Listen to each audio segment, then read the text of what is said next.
From the top of Wologisi to the beaches of Maryland, we cover Liberia like nobody else does. This is Spoon 107.5 FM. Yes, sir. A special one from the CEO, Stan coming with the spoon. And your boy, Friday the Southern Band. Charges on the beat. To the spoon to get your information. To the spoon to be part of our discussion. Spoon, spoon, spoon television. Spoon, spoon, spoon radio station. Spoon gonna tell you what is happening in Liberia. Spoon gonna tell you what is happening in Monrovia. Spoon gonna tell you what is happening in Africa. Just to spoon you will know. The children crying for starvation, just to spoon.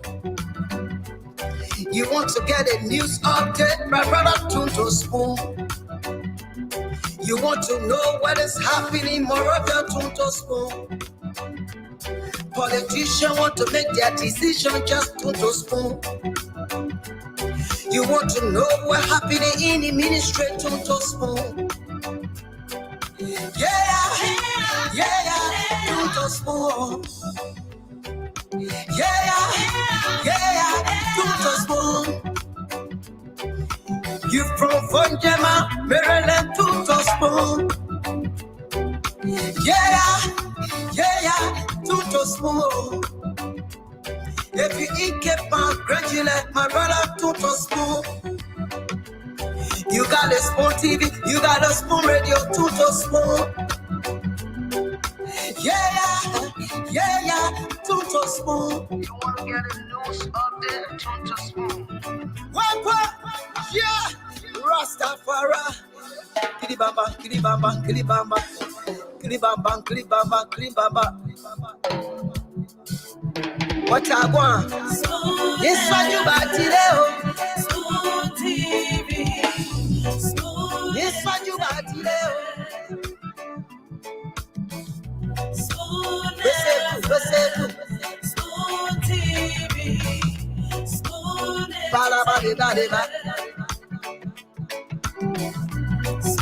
Skiddy dabado.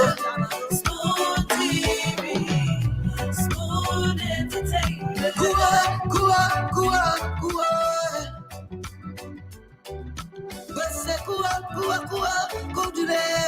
A special one from the CEO, Stan coming with the spoon. And your boy, Friday the Southern Band. Charges on the beat. To the spoon to get your information. To the spoon to be part of our discussion. Spoon, spoon, spoon television. Spoon, spoon, spoon radio station. Spoon gonna tell you what is happening in Liberia. Spoon gonna tell you what is happening in Monrovia. Spoon gonna tell you what is happening in Africa. Just to spoon you will know. The children crying for starvation, just to spoon. You want to get a news update, my brother, to spoon. You want to know what is happening in Monrovia, to spoon. Politicians want to make their decision, just to spoon. You want to know what happening in the ministry, to spoon. To spoon. To spoon. You from Fonjema, Maryland, to spoon. To spoon. If you eat kepa, congratulate my brother, to spoon. You got a Spoon TV, you got a Spoon Radio, to spoon. Tuto Spoon. You wanna get the news update? Turn to Spoon. What? Yeah. Rastafari. Kilibamba, kilibamba, kilibamba. Kilibamba, kilibamba, kilibamba. What I want? Yes, what you got today? Spoon TV. Spoon. Yes, what you got today? Spoon. Listen. Spoon TV. Spoon. Bada, bada, bada, bada. Spoon. Skiddy, dabado. Spoon TV. Spoon Entertainment. Kua. Wese kua today. Kua today. To the spoon to get Yes, what your you want? information. Kua. To the spoon to be Yes, what you part of And of course, folks, you tune into Spoon 107.5 FM. For those of you listening to us via Fabric 101.1 FM, we love to say welcome to you wherever it is you listening to us from across Liberia. We also live on our Facebook TV channels, Spoon TV, Super TV, and Fabric TV as well. So whichever channel you're watching us live on social media, we also have got a YouTube channel with a large following as well. To our YouTube subscribers and viewers at this moment, we love to say a pleasant night to you from Liberia. Today is Friday, the 23rd of August 2024, and of course tomorrow is Flag Day in Liberia, which is a national holiday. My name is Diamond Slanga. I'm producing tonight. The rest of the panelists are definitely going to join on the show. I do see Dr. Richardson is in the background, and somewhat of a different background, I should say. We'll definitely bring her on, the Spoon Talk business people. Doc, pleasant afternoon to you. You out and about, eh? Yes, Diamond. It's good to see you again. I hope you are well. I heard that yesterday you may have been caught up in the crossfire or so. So, are you okay? Yeah, I'm recovering. I'm recovering. I'm better than yesterday. Yep. Congratulations to you though What for? on What? the uniform.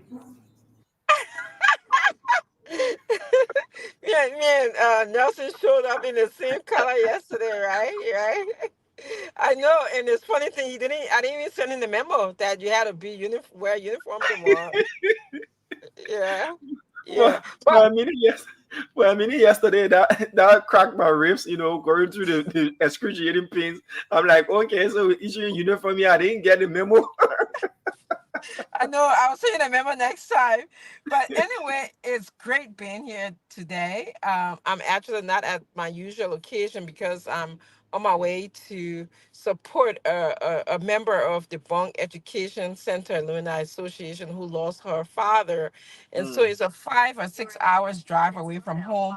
But this is what we do in Becca for sure. That's what Bong Education Center Alumni Association call it Becca. This is what we do. We're away from home. So, we all will be gathering to support her at her home, 5 hours away from where I am. So that's why I'm not at my usual location. But Spoon Talk and bringing information to the Liberian people is so important that I have to show. I'm not driving everybody just to be sure because it's the policy that you shouldn't drive and talk at the same time because of multiple reasons, including liability. But just want to put a plug in for our Spoon Talk business guest today. I don't know if did you listen to the show? I'm sure you were probably listening in an hour or so. Or yeah. I was following intermittently. yes. Well, we had Miss Iron Cully, who is the owner of ES Plates and Pour at the corner of Carey and Clay Street. She's opening tomorrow, so I'm asking all Liberians to please support her. She moved from the Netherlands, if I remember correctly, to open this establishment in Liberia. And it's such a testimony to how if we all, just do something small, we all can contribute to a bigger, better, and stronger Liberia. So I was really impressed with her. She has all sorts of dishes on the menu. If you feel like eating European, the beauty of being a Liberian, if you feel like eating European, she got European food, including pizza. But if you feel like eating Liberian, she got the traditional Lama dish. She said that's the special. I think it's called kebit or something.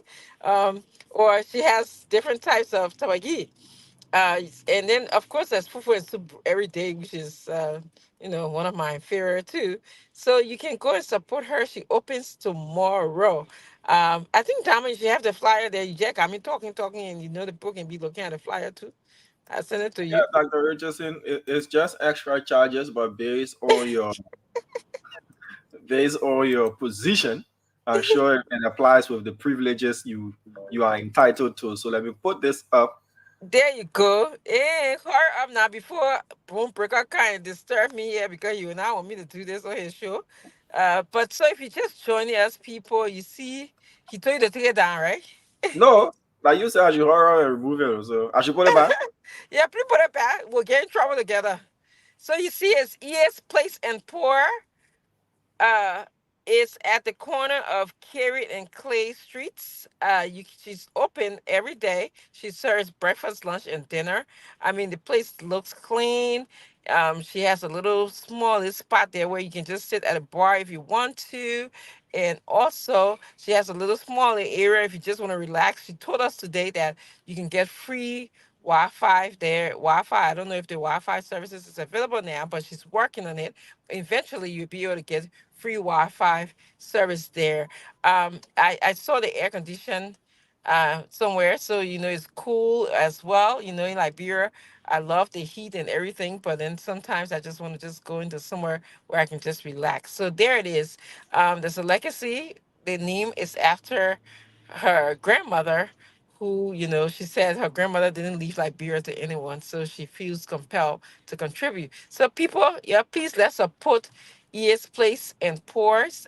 Please also, we all can do something later. This is a testimony, something later to make our little country a better place and a stronger place. So thank you so much, Diamond, for putting this flyer up. Yes. So thank you. Before Boom Breaker comes and then he'll be just chocolate. Everything as Swallow can call him the chocolate me. Yeah, Doc. So as you said, I'll be checking out the place tomorrow as well. Oh, good. As a show of support, and also to Thank voir you. the place. To voir the Yeah. place. Yeah. Yeah. So when you voir the place that other Kolokwa you speaking here, teaching me Kolokwa everything. What other one you are teaching me the last time? Oh, the Palm the Buck. The what? Palm the Buck. Palm the buck. Yeah. Okay. So we'll voir the place. You'll voir the place tomorrow. Voir. Voir. You that Yeah. what that French now or that Ghanaian or Kolo what? Kolo is a mixture of different Sure. words. It's Yeah. like they are if you go to Mauritius and other Mm. island areas, they speak that Creole stuff. It's a Yeah. mixture. Now Kolo too. Yeah. Our own we making our own day by day because I don't remember those words, but I'm glad that you guys we have to develop a colloquial book, Damo, and then and then we just be People say it spoils your standard English, but I don't know. That's a debate for another day. it what? Is it when you speak too much colloquial, you can spoil your standard English speaking Nah, skills. nah, Yeah. nah, nah. I just think you just have to know when you're speaking colloquial and when you're speaking in a place to know when to do both things. You have to be That's it. flexible. That's That's how it. I feel about it. And I think that, is I feel good, honestly. And I don't know how to, I don't know the words. Like, I think it's a generational thing too, because you're much younger than me. But I think I feel good when I can be around somebody that you speaking something from Liberia. Like my favorite thing is your hello. I love it. I love it. So it makes you just feel good. But I don't think it ruins your standard English, except if you like if I'm in my classroom or if I'm going to a job interview. Obviously, I won't speak colloquial there because the people there who don't know what I'm talking. If Of I say I course. can't voir, if I say I can't voir your place here, Yeah. they You can won't know what follow the I'm play. talking about. Yeah, they understand. They get capable closer that originally. All I know will Mm. be lost. It'll be Yeah, plan. Jella, how you just losing me right now? But the colo the Kolo comes with a different kind of tone. You know, You got attitude. you can speak the Kolokwa with a soft kind of tone, like the way we speak the standard English. It comes with a different kind of tone. It's a bit rough, you know. It's a when you're speaking it with the deep words, it's a bit rough. Yeah, Mm-hmm. you want to put your attitude, everything into it. Yeah, you Mm-hmm. You understand? want to have Yeah, sound effect and everything, like yeah, uh-huh. Yeah, so but I have to tell you, Tom, a lot of people compliment you. So because you guys out in the field and you're doing your work, I can be watching, what people are saying, and they really love the way you speak standard English. I have to tell you that. I think thank you, Doc. Liberians outside of Liberia appreciate you because I know they can understand Kolokwa. So I think we lost Dr. Richardson for a bit. Sometimes it Remember? be a trip, huh? No, we lost you for a bit. I think as you on the car ride, the No, I was network just will saying. I was be just saying fluctuating. that. I was saying that you don't speak colloquial when you're presenting your news when you're out in the field. So a lot of Liberians appreciate that of you because, even though I know they can understand colloquial, but you just make it look sound very professional. Even though like you can throw like when the Omani were running yesterday. Was that you? Were you there? You there when the Omani were running from? No, no, Trying no. to At get. that time, I had sustained already, so it was Cholo Play who Mhm. was there for the latter stages of the protest. You know, it Okay, was it let me. was it was Everyone, serious. if you're just joining us, he's speaking standard English right now. Okay, for the latter stage, Oh, that already please. I'm throwing some shades But here. it was serious yesterday. I had to speak some French words on the live. It wasn't easy. It I'm wasn't easy. telling you. So tell us about what happened yesterday. Now that you're here, just. When you Mhm. watch these action movies, you don't know what adrenaline is until you put Yes. on the spot. I didn't Hmm. even realize that I was hurt. Oh wow. So after I got home, Oh wow. I knew that I got hit on my thigh twice, on my left thigh Wow. twice. Yeah. Wow. But to have rocked my ankle, I didn't know that I had twisted my ankle. Jesus. Cause Yeah. y'all running and stuff. The Yeah, rocks and y'all and running. it happened right between Cottington Graduate School and the former compound of GIZ. There is a drainage there that has, the grass has overgrown, so you don't get to see it. Yeah, you don't get to Mm-hmm. see it until yeah. So I dropped in that drainage, but many Wow. people didn't know because I held the camera up, Oh, yeah. So when I wow. when I So sorry. when I recovered and we were still doing the coverage, I could see that my shorts, my trousers, everything was dirty, but I didn't Mm-hmm. know I had twisted my ankle until later Mm-hmm. on I started to feel the pain. As the adrenaline went away, I started to feel the pain. And then when I turned over to Cholo Play, because then my thigh was like really, really paining now. So I turned Mm-hmm. over to Cholo Play before I realized that the place has gotten swollen, you know. Oh wow. Um, but it So was sorry. really, yeah, it was really tense yesterday. It was really tense yesterday, and I got to see why sometimes things can go south. There was this group of officers who were directly in front of the CDC headquarters. They took the brunt of the entire protest yesterday. They Mm-hmm. really Mm-hmm. they really went through it. You know, the Mm-hmm. barrage of stones went directly at them. It was really, really tough. Until one of the commanders on the ground was out of patience. He was like, "You people telling us to exercise restraint, we should exercise restraint. I know what we're going to here. My men are getting injured. Anything, I'll release order and we'll move in." You could see that they really yeah, but at least it was chaotic, but it could have been worse if somebody would have become trigger happy or wouldn't have, gone by the orders on the ground not to engage in any fatal way and to remain, and to exercise restraint. That could have gone south yesterday, both sides. Absolutely, absolutely. I actually, again, I want to just thank you for your sacrifice and your graciousness in the way that you presented the information to us. We who, are not in Liberia, and some people who are in Liberia who just didn't know what was happening, who are very happy to, get the news. It was very early in the morning, and I had just opened my Facebook page and saw a post, and then I said, let me go to Spoon and see what's going on, and that's how I managed to get the information. But we people don't think, when you think about journalists, we don't think about you guys getting hurt. We don't think about how your adrenaline just kind of just rev up in the field. But you definitely, your testimony to the hard work and your sacrifice that you are making for the Liberian people. Yes, and also I failed to also tell the police people, they did a great job yesterday. They kept their calm. I know it wasn't easy. I saw those people. I saw one lady do like this. In fact, that I don't know if it was your video. That video was trending, among my friends, where that lady was telling, I believe she was making that gesture to the police people, that's very provoking, you know, that's taunting someone.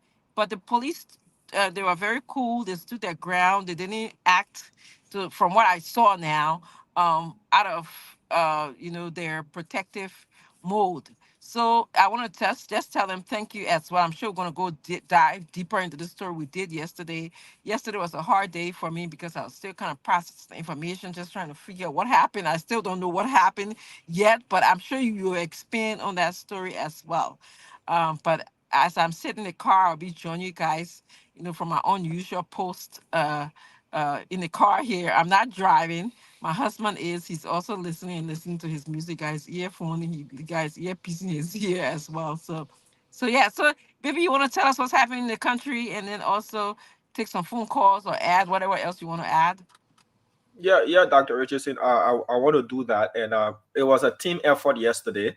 The rest of the crew came on later to continue the coverage, because based on proximity, I was closer to the scene and had to respond first. And the rest of the guys did come, and had they not been there yesterday, we wouldn't have continued the coverage. It was not just to continue the coverage, but also to provide extra support, for us on the ground to provide coverage. I also want to say thank you to everybody who plays calls and send me messages and the rest. That was very, very warming for me. I appreciate it, and we'll go through a lot. The stones they don't differentiate.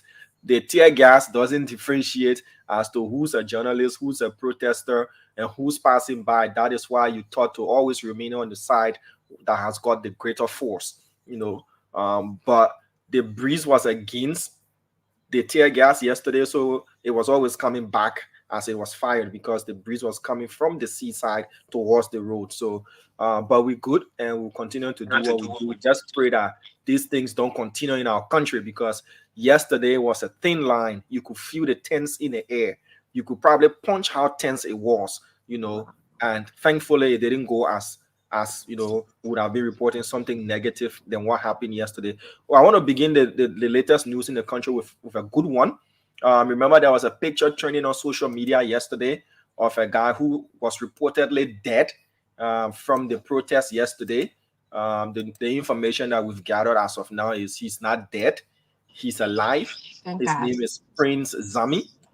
He's taking treatment at the John F. Kennedy Memorial Hospital. He did fall unconscious, though. He did, fall unconscious from the beating. According to him, he was whipped by the police and he fell unconscious, and he was taken to hospital by the same police, and he has come to. So, he narrated his ordeal. He's alive. He's alive and well. He didn't die. So the picture that you did see on social media with, blood oozing from his mouth and all of that, yes, that was real, but he's alive and he's not dead. So Prince Zami is alive. I wanted to start the show with that. Also, another good news. Today, 9 young men nearly got drowned in a Farmington River in Lower Margibi, between Lower Margibi and Grand Bassa. They went to save a journalist who was also on an excursion from village to village, and the Farmington River has overflowed its banks. It's raining, so the river in Liberia, the water level very high. The water level has risen and it's rough. So those 9 guys are safe. They are well. They managed to have swum to a nearby village. There was a video on social media. The journalist was saved, and the 9 gentlemen who went to carry on the rescue were also able to swim their way to the nearest village. So that is a good news they are alive and well. I just wanted to share those two. Also, trending news, not so good. Okay. A grandpa has been put on remand. He's been sent on remand at the Monrovia Central Prison for allegedly raping his two granddaughters. And the ages of the two kids allegedly raped by him, their ages 10 and 14. 10 and 14. According to the information that we've gathered, the alleged culprit is one Joshua C.V. Bear, age 54. And the two kids are granddaughters. 54. What is 54. a 54-year-old man doing with two grandchildren? And the information we've gathered, he's a speech impediment interpreter. So he allegedly raped those two kids, ages 10 and 14, and he has been sent on remand as he awaits his trial. So the chaplain of the Liberian Senate has also died. The chaplain general of the Liberian Senate, Reverend Michael Zellholder, according to what we've gathered, he passed away on yesterday, the 22nd of August, at the EAW hospital following months of illness. Remember, he was the famous chaplain at the Senate who delivered that sermon that said Joseph Boakai, Kennedy Boakai at the time, who didn't win because he's stingy. And the Senate pro tempore at the time, Albert Shea, promised to have given him a vehicle. After he delivered that sermon, may his soul rest in peace. He lost his life on yesterday. So the Senate, the Republic of Liberia, is bereaved as well. The CEO talked much more about the rate that led to all of what happened yesterday. The information we've gathered, he will speak to that as well on the show in later as you guys progress on. So I'm not going to go in depth with that. So let me ask the CEO why he put a Liberia flag behind his head. I saw him fixing the flag. Trying to do it. No, tomorrow is Flag Day. But we don't see the flag. But she, this woman, she wasn't born in Liberia. She doesn't know the different holiday. Whatever. If you respect our Liberian culture and heritage, but we can't see the flag. Come and respect our Liberian history. You will not ask me. This is not an American flag. This is the Republic of Liberia. Now, Dr. Richardson, how many red, how many white, and why are we why? I can't even believe you asked me that question. You just say, you know it. Tell me what a star stands. Tell me what a star stands for. Dr. Richardson, tell me what a star stands for. Dr. Richardson. You tell me what a star stands for. Tell me what a red stands for, what a white stands for, what a blue stands for. I want to say we took that in class. Dr. Richardson, we are not going to do this on the show. Okay. You know, I have the love and respect for you. You know, you are one of the best here that I appreciate every day. I see only you. I see no other female on the show but you. You know that. But let's get something straight. Much love to you too. Let's go back. And folks, we want to open the phone line. Tomorrow is Flag Day. I want to say hi to everybody first. If you can correctly answer why we have how many red, how many white, and this one side, and give us the reason why you think we have them, we'll give you 25 United States dollars right now. That's a good idea. And Dr. Richardson will pay that $25 because yes, sir. Before you go on the line, the flag is a beautiful day coming tomorrow to educate the people what that flag truly means. They're not joking to you. The 11 stripes, they actually represent. But why you answer our team back? Not your team. They all can. Why you answer our team for that? Because the young people that don't know. We have to, but we have to help Dr. Richardson. They whip me for that team. They beat me in second grade and first grade for that team. Tell him about it. And not today education, Yeah. Dwalu, let me tell you something, right? Sometimes some people will say, oh, Stanton, I did it. I forgot. Oh. I can name all the school I attended in Liberia. How many? Project, okay. Project school. I went to Jimmy Jodocon. I went to Zion doing the in and out of the war, and I ended up in Wellhurstone. Okay, we'll pause for a minute before we talk about this flare. Ladies and gentlemen, let's ask Dr. Richardson. Name us 3 institutions, 3 schools you attended, or was it 2? 3 plenty, just 2. Dr. Richardson. So my father was very stable. Thank you. Very, very stable. He worked with the Duadu don't help. You are not being fair with the doctor. The Bond Mining Company. After he left PWI, so I only went to 2 schools. But what are you yelling for? Dr. Richardson, don't yell. We can hear you. I'm not yelling. Well, I'm in a car, so it may sound that I'm yelling because it sounds like you don't even know. You said which school again, Dr. Richardson? That's what I'm trying to tell you. My father was very stable. We're not talking about your stability of your father. When he returned to Liberia from the diaspora, he kept one shop. And so y'all listen to what Dr. Richardson just said. When he returned to Liberia from the diaspora. Now listen, Dr. Richardson's father grew up, got his education, went through everything in America. When he returned, he picked up his daughter. He returned with Dr. Richardson. Dr. Richardson. No, father did great for the country. Auntie, where was his dad? He was a judge. Where was your dad? I'm not speaking to any Bazodia on the show. If you forget Bazodia, I'm not speaking to you. After the conversation. I'm not speaking to Bazodia on the show. I am not speaking to any Bazodia. I'm sure the audience didn't hear I said my dad grew up. Enjoy. Hold on, do not enjoy. Where are you not? Long ever be a happy land. A humble glory day. A humble glory day. Oh, him, la be raw, him, oh, him. Oh, him, la bira, him, oh, him, he do,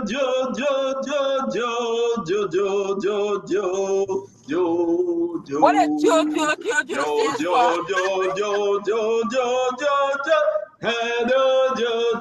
our pa, and my be our pa, and my be our pa. 1, 2, 3, 4, enjoy. Lord,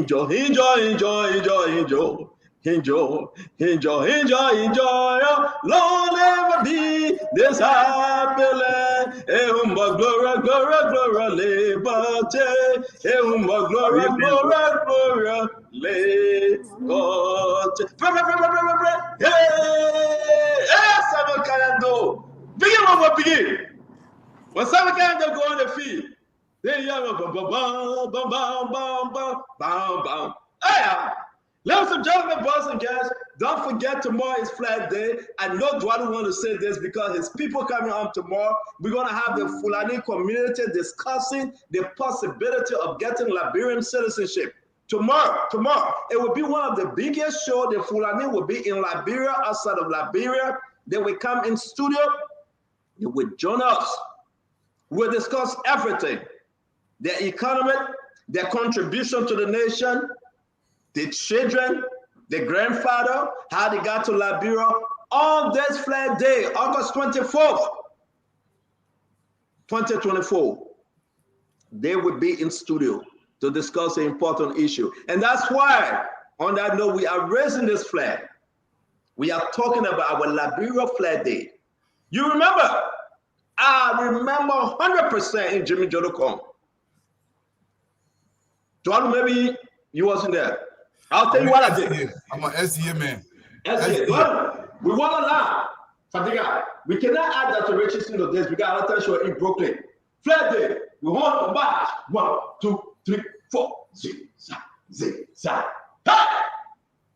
You salute that flag. Damn. You got to press your white shirt, never blue pants. You got your tie on, and who will salute the flag? That was the competition. We get this guy, they call him Jangayu Keseli.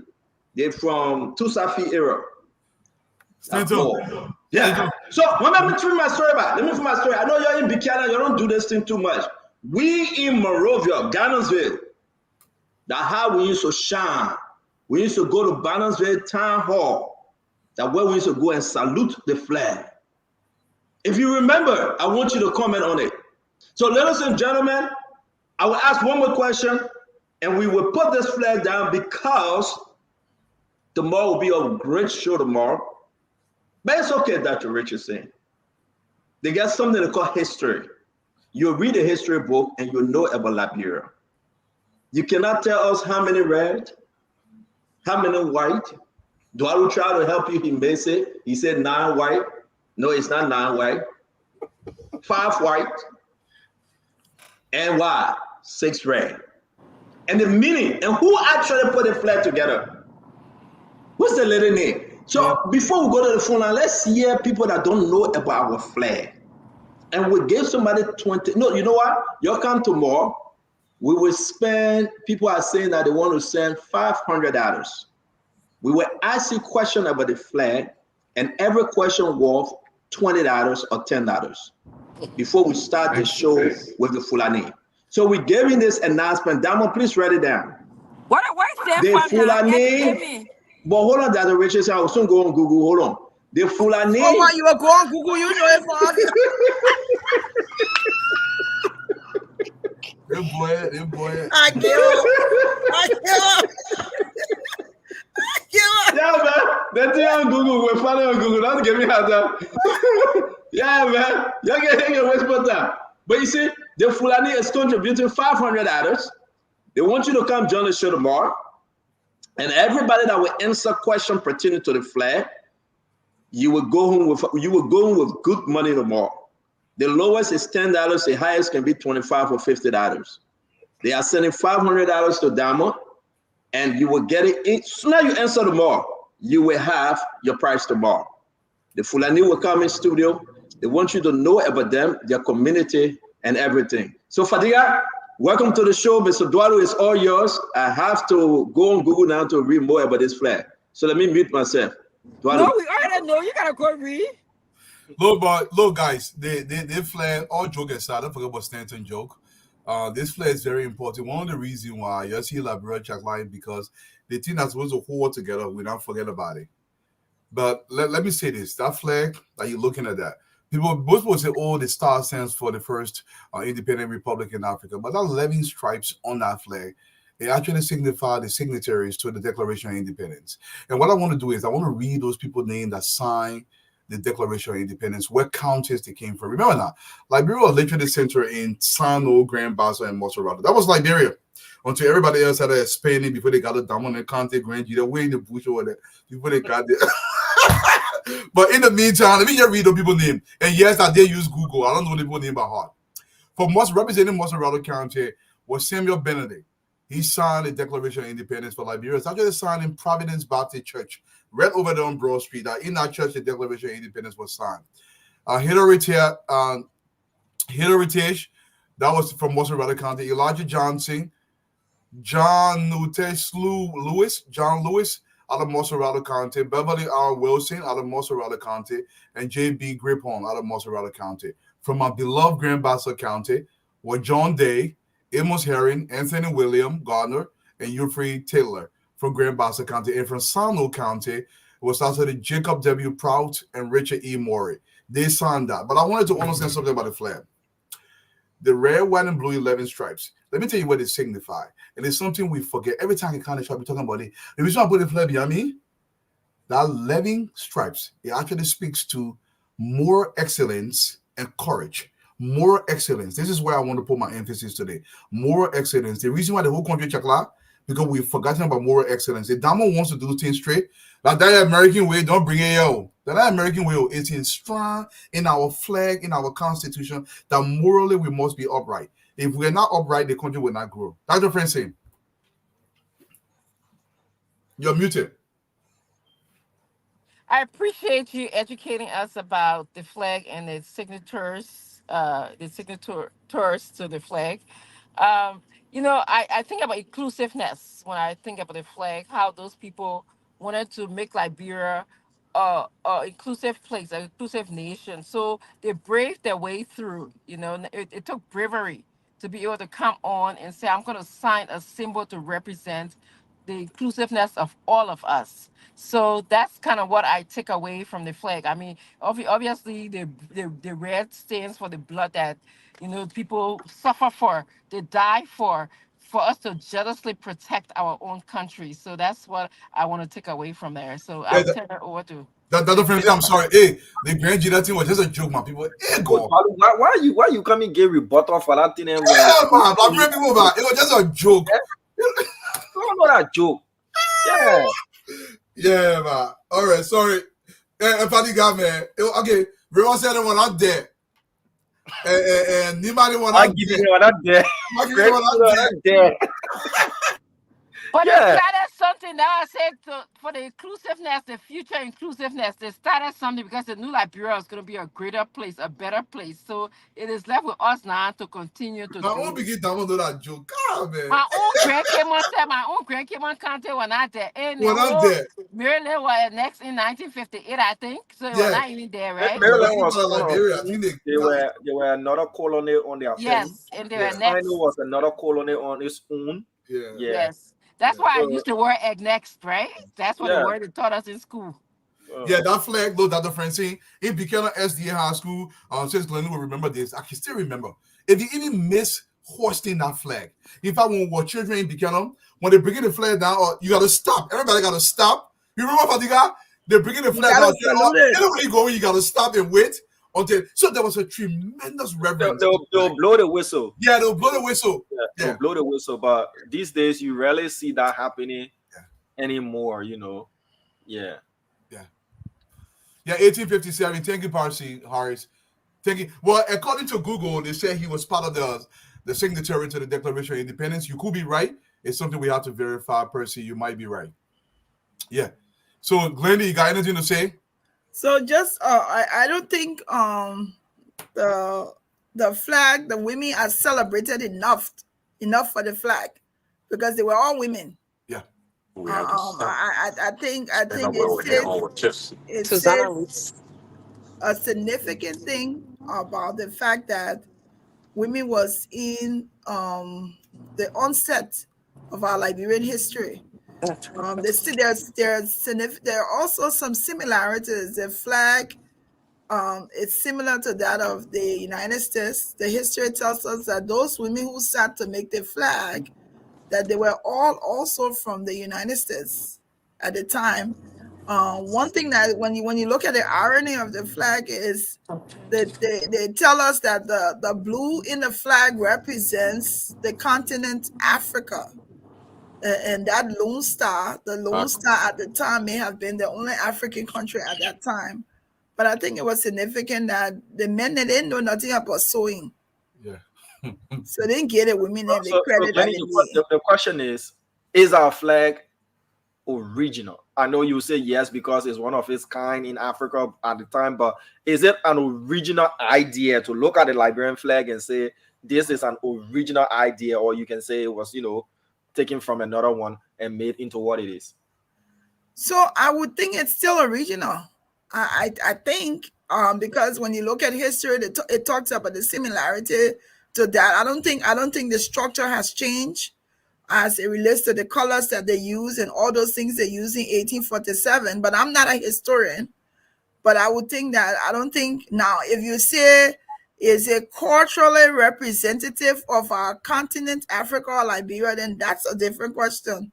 But because our then you original flag, I think it was a cross in the middle. I think Yeah. Glendy, it was not a star. I think it was kind of different. I think I saw it. Let me Google it. Hopefully I can send it down. You can post it the original flag that was intended. Yeah. And the capital city originally, what's it called? Christopolis. Yeah.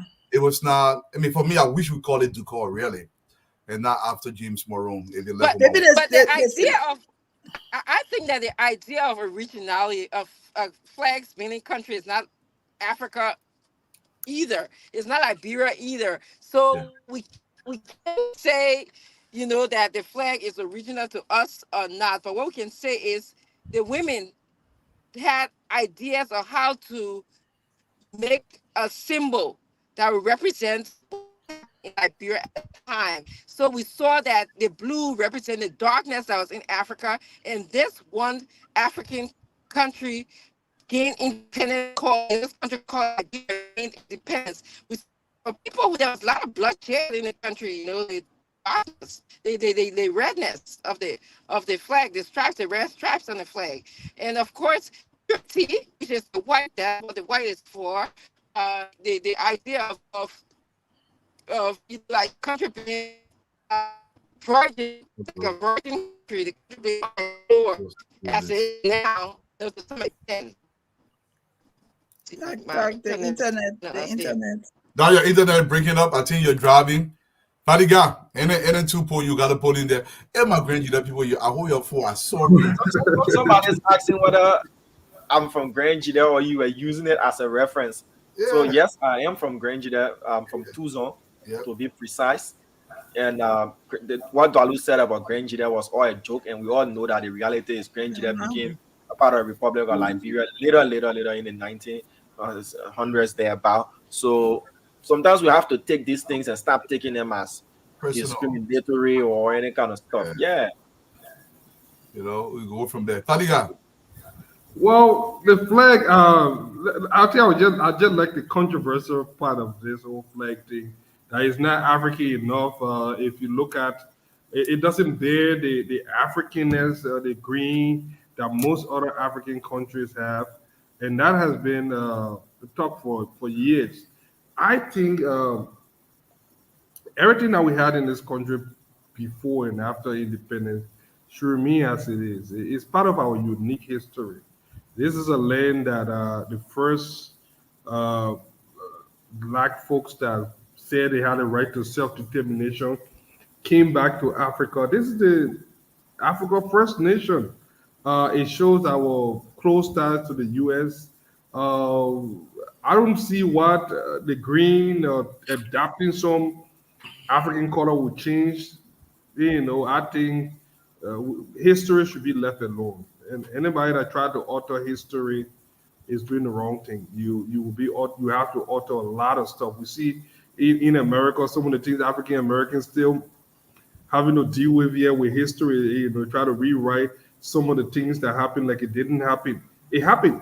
You know, these folks came to this show. They formed this colony, and now we are all where we are now. People came from different places, continue to shape this country until it is what it is right now. I think we should just learn how to move forward and treat it like the big brother in Africa. You know, if you look at our history, people came to our shows for our passport.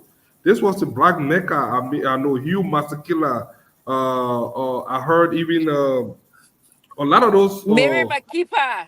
Yeah, most of those folks came for our passport. Even how they call this guy Mandela. Most of the guys was given honorary Liberian citizenship. Mandela. And I remember, I mean, I was little at that time, but I still remember when you tell me you're funny guy. I got my that man, Jelly, that man. I remember when if I talk, he will go in the chat room and say, I eating his time. They both can continue this conversation like nobody else on the show to talk. Mama be talking Gary point, you can talk. When your man ask Kaya, Uncle say Kaya be Gary, a LSC lecture, you can go in the background. My man, let me finish talking about here. Namibia, I remember when Namibia got an independence. Thank you for the information you sent me concerning LDA. I will put it up today. Thank you very much. Who say information? I'm working with LDA. Thank you very much. Information, don't come bring it to me. I want even that trouble here. I got enough problem on my head. I got nothing to do with LDA. In fact, I don't even when I see posts with LDA on the internet, I can help us. In fact, when you're talking about LDA today, one thing in this life, right? You should know me. What's up? Text message don't lie. What's up? Yeah. In fact, the thing is, there's an app now said I can edit WhatsApp. But what is explaining further for? Brandon, what your brother explaining further for? My brother say you want, and he say you nothing. I got nothing to do. My hair, my phone, inside LDA business. So you say me anything, right? Well, I gotta see you. I work there. Winner. He said, I went in Oh, there. employee. I work there. Wait. Well, I got some. Any message you send me anything? Yes, that's all. Hey. You laughing? You laughing? Fadiga, you didn't send me there. Yeah. Nobody can see what you're talking about there. So I'm gonna show you. Busy must show it. Sure. Fadiga, baby, stand up. Fadiga will not let nothing be seen. Man, leave that team. No, I can't do that with my brother. Fadiga scared already. People telling me not to do it. Danny texted me, she begging me. She and Dada Richardson, she said, don't do that anymore. Yeah, don't do that. Yeah. Don't do that. No, man. Folks, You are on the phone. I can get me hotter. They can get me hotter too, but so that I can't assure I won't pay them. But The let man me call say me. this. Oh, they know. He will say you when I call me. He call me to do cheche pole. You know he like cheche pole. Are you going to continue on that path? No, or you no, want to let it go? I'm not going to talk about what's No. So Dwadu, Dr. Richard said, plenty. I will ask one more last question. Are you going to continue on that path, or you want to let go? So he threatening me now. But you stop up, Fadiga. Eh? The man You threatening say you want to threaten me? back. I'm asking you, you want to let You go? want me to But threaten he you, got popular too. He's doing it in a perfect manner. No. I just asked him, Fadiga, you my man, you want to let go, or you want to continue talking? You my man. That'll be in peace. For the peace sake. You come in peace, right? You come in He's peace. at home. He's at home. Stand up. Fadiga put a welfare on. That's around up. Listen, I'm too bad, man. I'm very bad. I'm very, very bad. I gotta let go. This year, I gotta send my cross to have a good show today. But listen, guys, we're gonna have a wonderful show today. Dr. Richardson is driving all the way to Rhode Island. She got a funeral to attend. She got on hospital. He gonna drive and get tired because she said she gets it on the knee. That your business if I talk it? What am my business?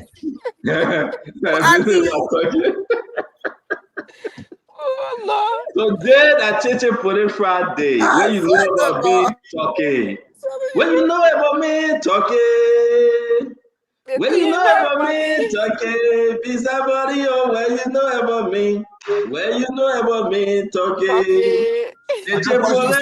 When you know about me. But yeah. Your secret is not us out there. When they put on the show, it will fit. No, I want people to put it up. In the whole basket. Why? He arrested. Not a state, they get it.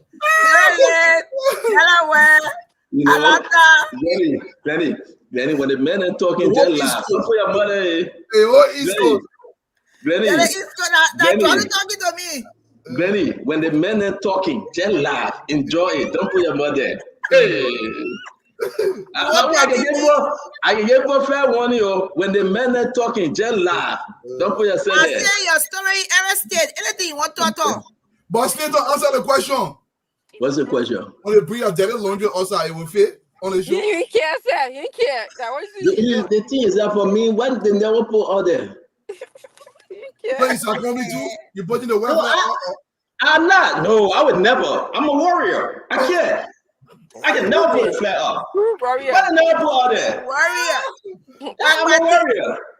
Joseph Fanacon. Let me put it out there. But if you talk about me and I talk about you, your own will be more. Thank you. Because the girl that you can't in the compound, on full compound when you're in Liberia and said out your little knees.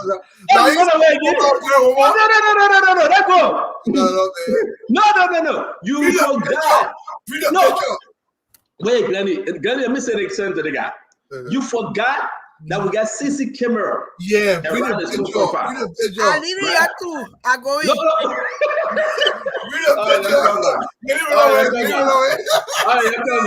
back. We let go. Come back. Bring a picture. You see? They start, you see, all of them felt sorry for you. They started running. All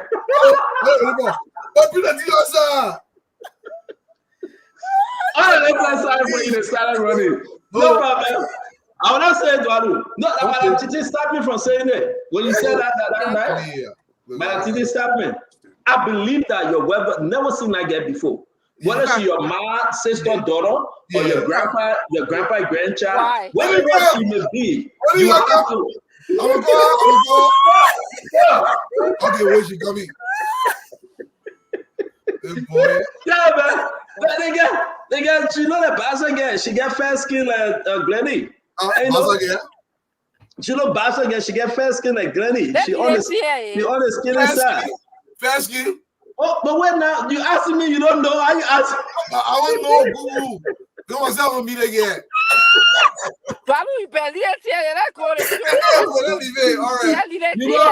You know who did the same thing to Adu did, right? That one senator, I will not call his name. Oh, we call him in studio. And the senator, Y'all stop it. Wait. Get it? We call the senator in studio, right? The senator was talking, he was yelling. Yeah. The beginner come and beginner said, Chief, you know that so and so person come here, and look at the time, Liberian time, it was like 10:49 p.m. Stop it. So I said, no. I'm not expecting her. They said, oh, but she yelled. Then I said, but who in studio? They call the person name. Then I said, put the recording on. And pick it up, recorded the person. Then I said, Kelly, that secretly just carry your phone camera. And they did it. I said, oh, I know her. She's from America. Begin, I said, yeah. I said, okay. Begin. I said, Nelson, you say, yeah. I said, by directive of the former CEO.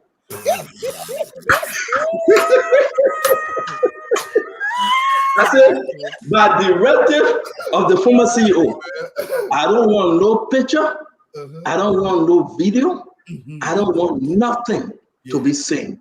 We got to protect that senator to the final hour. When he said, fine, we'll put that video up.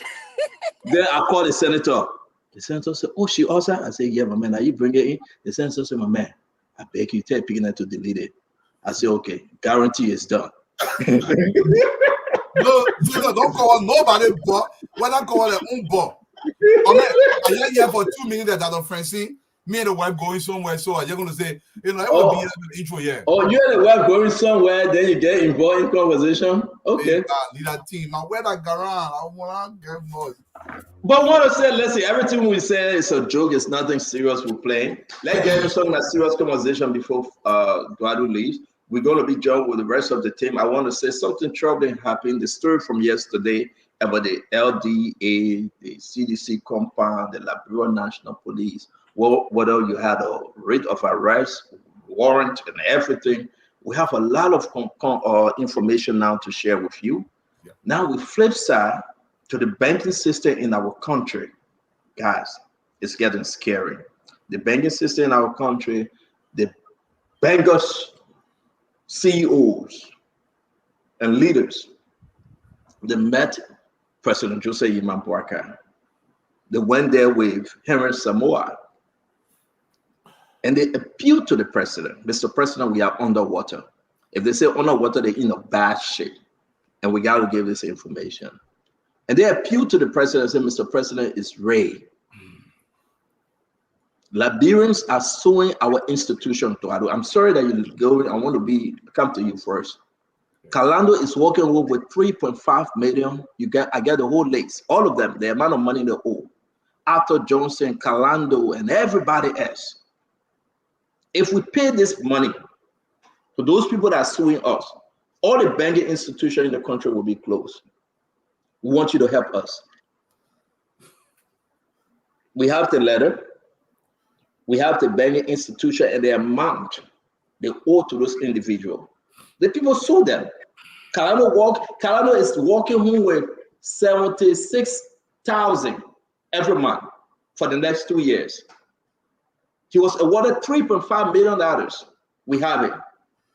And anytime you sue the bank do what, Duadu, Fadiga, they go to the central bank for cushion. They go to the central bank because the central bank is supposed to save them. And when the central bank pull out money, it affects you, it affects me as Liberian. So we are in a serious thing. Now, yes, it's important. The World Bank had an issue right now with us paying our debt. The IMF got an issue, and this whole thing just getting bad. Today, the finance ministry put out a release. They said they make the payment. I don't know what it was today.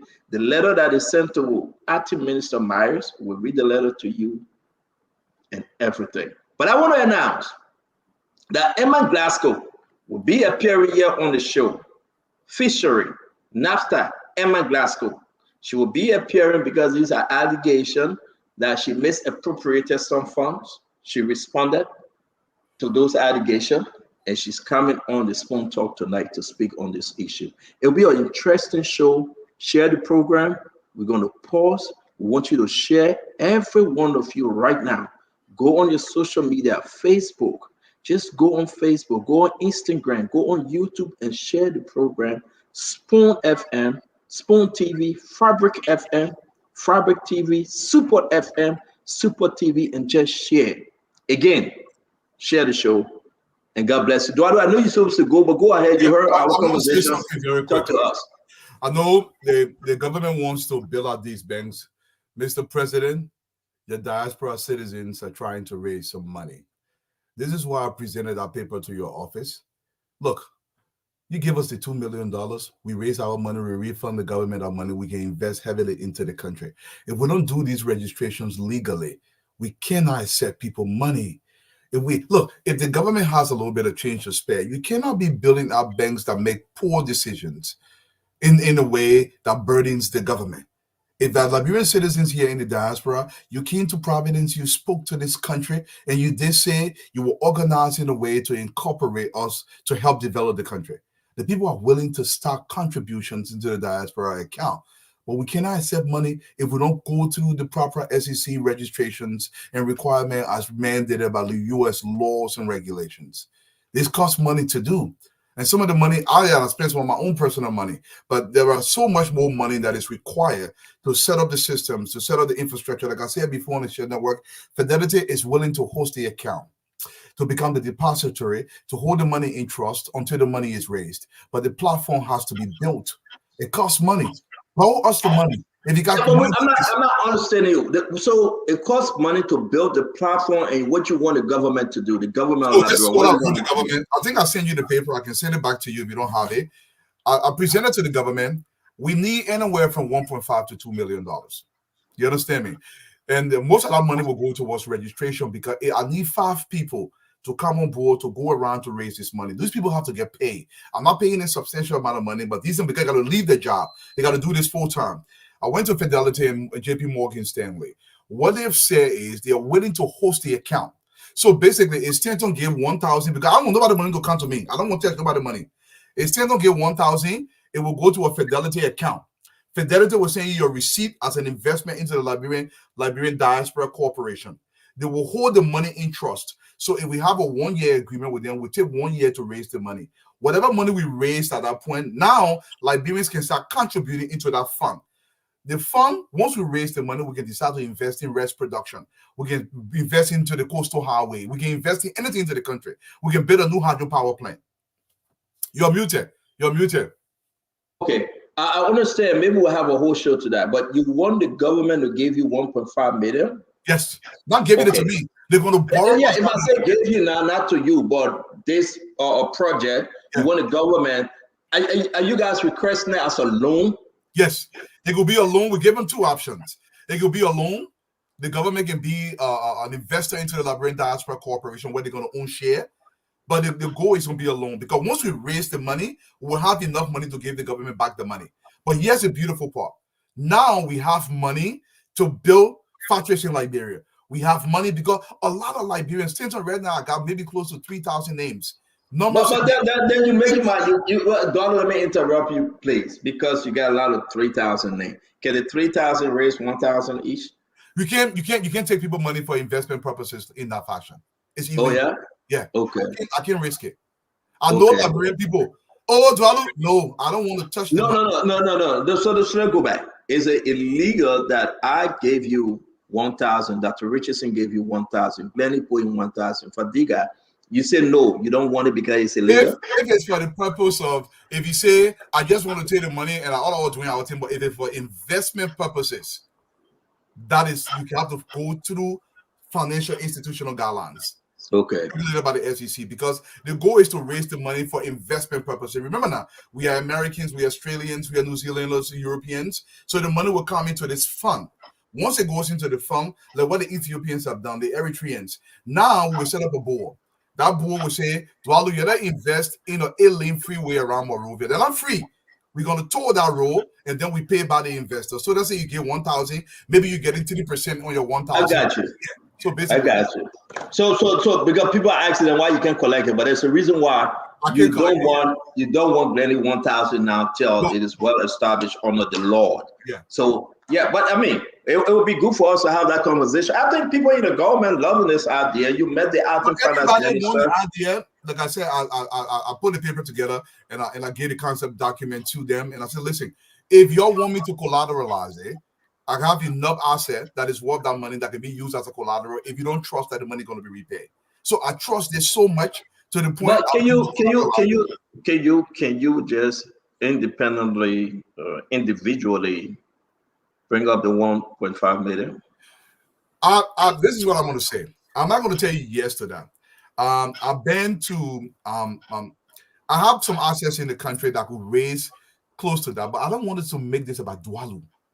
Okay. Because I don't think it will succeed. I want to make this about us. Because if us raise this money, us will protect this money. Look, Stanton, the opportunities in Liberia are endless. Look, I have no doubt that we could raise nothing less than 200 million. Easy. My goal is $1 billion. But I have no doubt. I know Liberians that will put 5,000, 6,000 into this account. This is money. They're not free money, my people. Let me be clear now. What we're going to do, we're going to go ahead and have a whole show on this. After the Fulani program tomorrow, we'll take next week Saturday, remind me. Let's educate our fellow Liberians. Let's squeeze the government and see how we can build on this. But again, I think it would be better. You have, you met other folks out there. And again, I know Madame is waiting for you. And I hope that's the real Madame now. Not the other. You know, I can tell you why. Let me tell you now. I told her, Madame, only can I add 2 more there? She said, yeah, when I call her here, then there will be 3 here. That will be there, Logi. The guy that crazy. Look, but anyway, no man, we're going to a wedding. It's a cool wedding, so we're gonna go pop in. But look, that thing can work. Look, for Liberia to grow. I got good feeling. I think it can work. I got a good feeling. America got to develop Liberia. If we don't create job in the country, and my job thing is over and over. If the government got money to waste it, I give her $1.5 million, loan us $1.5 million, and let's take that money, raise the money, because I want to quit my job. The 5 people have to quit their job. They have to commit to this. We'll go to Australia. We'll go to everywhere around the world. We'll have town hall meetings. I already set up the website, but we cannot go live until we do the registration. I don't want to go to jail. The only thing I tell you, America there. So that either. But I think that's a good idea. Thank you, Dwalu. We'll see you today, Saturday, not tomorrow. You'll be here for the Fulani program, right? Yeah. All right. Thank you, Dwalu. We have in the back Emma Glasgow, Dr. Richardson. Let the 30-second quick. Emma Glasgow will be our first guest for tonight. Then we'll go on to the other conversation. Again, Dr. Richardson, your 30 seconds.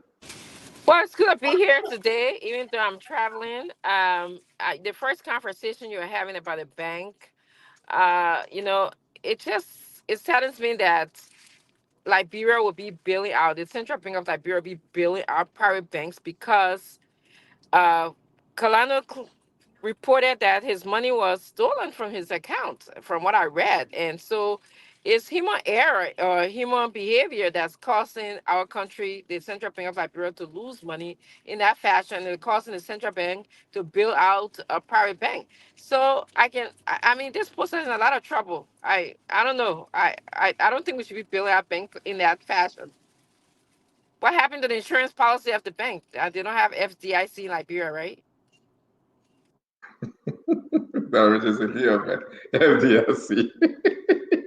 Glenny, do we have FDIC in Liberia? If you're born in America and grew up in this system, you think America and Liberia. Go ahead, Glenny. That not cool what you're saying because we need to have FDIC in Liberia Okay. considering all the billing out that we're doing. That's what I think they FDIC got is something for. similar, but not like No, they do not Okay, why don't you tell actually. us FDIC. that then? Say that. Because you know What it's they a good do thing. is they have collateral and some other assets that they grab when they're getting these loans. Sometimes it's not done properly, so most time they liquidate those things and then they pay back to people. I think 75%, 25%, something like that around there. Yeah, it's a very messy thing. Yeah. Stand on. On the phone way. Oh. I think he said he said Emma Glasgow was in the back. Well, Doc, you still on? I think that's Sis Glenny. Go Well, ahead. yeah, Sis Clinic. You want to talk, Sis Clinic? Clinic talk. Yeah, I mean, I don't know the thing about Liberia. There are a lot of things that we can benefit from that we don't have. So we can only hope that these things will be established so that things can get better for our country. But it is what it is. I think I don't know if Stanton is ready for Emma to come on, but that's it. We're waiting for you, Stanton, for Emma in the back. Yeah, Emma is in the back. Is that what you're saying? Yes. All right, thank you very much. Ladies and gentlemen, I'm going to bring in Emma Glasgow. Emma Glasgow will introduce herself to you guys. It's going to be a very interesting conversation. A lot of document out there concerning fisheries and the way forward for that entity. And let's have a wonderful show. Dr. Richardson with John Earls, and I believe Mame is coming on and the rest of the team. So man, I think this is Emma's first time though. Welcome to the show, Emma. How you doing today? Good evening, everyone. Good evening, Liberian time. Good evening to your listening audience. Nice Good being on evening. here. Is this your first time? Yes. Wow. I was thinking, I thought we had you before. But it's No, always you good. had many plans on bringing me on, but we had conflicting Yeah. schedules. Yeah. It's good to have you, Emma. And I believe that we spoke today and I asked you to come on to clarify these issues and other important issue concerning fisheries, or they call it NAFA. And we can sit down and talk about what is on social media today. We saw your response. We're going to upload them. But welcome to the Spawn Talk. And I hope indeed that we have some clarity on the program today. You know that Richard saying if you ever follow our show, Fadika is on, Glenny is here, the rest of the team will be joining us later. So welcome. Thank you very much. Okay. We had a conversation today where you requested my presence to provide clarity other than what was already in the media. And so I just try to throw some light on certain things, and I will be very succinct and directly to the point. And then I wouldn't want to stay long on the platform, but I will be open to respond to a few of your questions. So, with regards to the information that is trending on the social media with regards to the response, I wanted to establish certain things with regards to my participation in everything that's happened as the lead sector head. I will obviously take responsibility for everything, but it's important to know that World Bank has a system, and they have a very, very complex system. And so I just decided to provide clarity to know that most of the actions were not, I never acted on my own, and there's a system in place. So with regards to as my role as the Director General and as the implementing agency, I am responsible to align the government priorities with the project goal. I do not participate in raising checks or vouchers. All monies for the project is hosted by the Ministry of Finance and Development Planning, and there's a particular unit called the PFMU unit. Also, to provide further clarity, the most recent audit report was signed by the Ministry of Finance and Development Planning, who manages all World Bank projects as they are the borrowers representing the government. So that particular report was signed by the PFMU. I wish you go to the GSA website and pull out the report. So I did not even sign that report. So, and another thing I want to bring to your attention is that I do attest to contracts, but the contracts are signed by the PIU. There's something called the Project Implementation Unit, and it is managed by a coordinator. The coordinator that is presently managing it is an international expert. The coordinator has shared responsibility to work with the government of Liberia and to work with the World Bank. The work plans and the budget for the project activities are developed by the PIU in line with the organizational goals, or in line, with the project document, or mirroring NAFA's agenda, and then sent to the World Bank for a no objection for an approval. Now, the World Bank has the responsibility to say, well, this is a priority, or this is aligned with the project goals, or this is not within the scope of the project operations, and say, no, there are so many instances where we've made requests and the World Bank has denied such requests. Now, another clarity I'd like to bring is that for the fact that we attracted so much funds from our development partners doesn't give us the latitude to use it as we wish, and it's not used for the day-to-day operations of NAFA. I thought I'd bring that clarity, because sometimes when you say you have 40 million, you have 20 million, someone would think that is in NAFA account and I'm just disbursing at my will and pleasure. No. We signed something called the project appraiser document that was signed by me, and the loan itself was signed by the Ministry of Finance and Development Planning. The project appraiser document is the one that says year 1 to 5, we will build ports, we will build landing sites, we will build this, we will build that, we will build that. Each component has a allocation, and all of these plannings are done in consultation with the World Bank. The World Bank also has its set rules and policies. For example, they're now with this climate resilient approach and stuff like that. So all of the activities is a win-win something. It mirrors what you want to do as a government and also the bank's policy. So you don't make any of those work plans or budget alone. Everything that we developed is subject to the bank's approval, and it is the day-to-day runnings of the project is managed by the PIU. It is really not managed by NAFA. That's why you have a whole PIU under the NAFA, operating under NAFA, but that PIU works with NAFA and it works with the bank.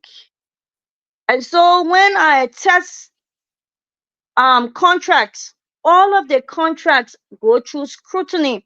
Even the terms of references, the expressions of interest, all of those things have to go through a system called STEP with the World Bank. And they have some technical experts that are assigned to all government projects depending on the nature. So if it's fisheries, maybe they have fisheries experts. If it's EPA, they have some environmental experts. If it's forestry, they have some of these experts. And so all of our requests concepts or whatever we want through the PIU is submitted to the World Bank, and the World Bank makes the input and provide clarity on every process. Even the procurement processes must go into a system called STEP to be eligible for payments.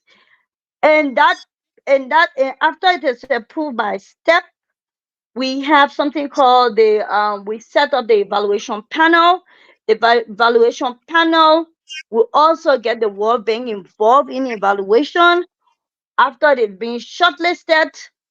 And sometimes we have independent panelists. After it's shortlisted, that report is not subject to my approval. That report is subject to the World Bank approval. The World Bank will now go and say, oh, sometimes they will even critique the procurement process and tell you, okay, maybe you have to redo it, or maybe you go to the second bidder because the next person is not eligible. Once the contracts are developed, the World Bank has its policy with regards to payment schedules. So they will say, you will provide an inception report and you get 10% of the total value of the contract. And then you do the phase 2, you will get another percentage. I want to also provide this clarity that at all of the stage, once I have a test that document how that funds is disbursed, I do not follow the process.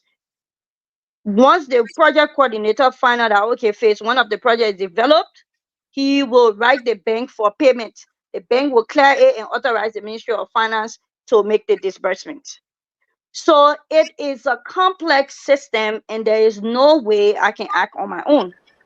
And the Ministry of Finance and Development Planning can come and provide further clarity. Emma. One more thing I want to say before I just go off. I just want to say one more thing, CEO.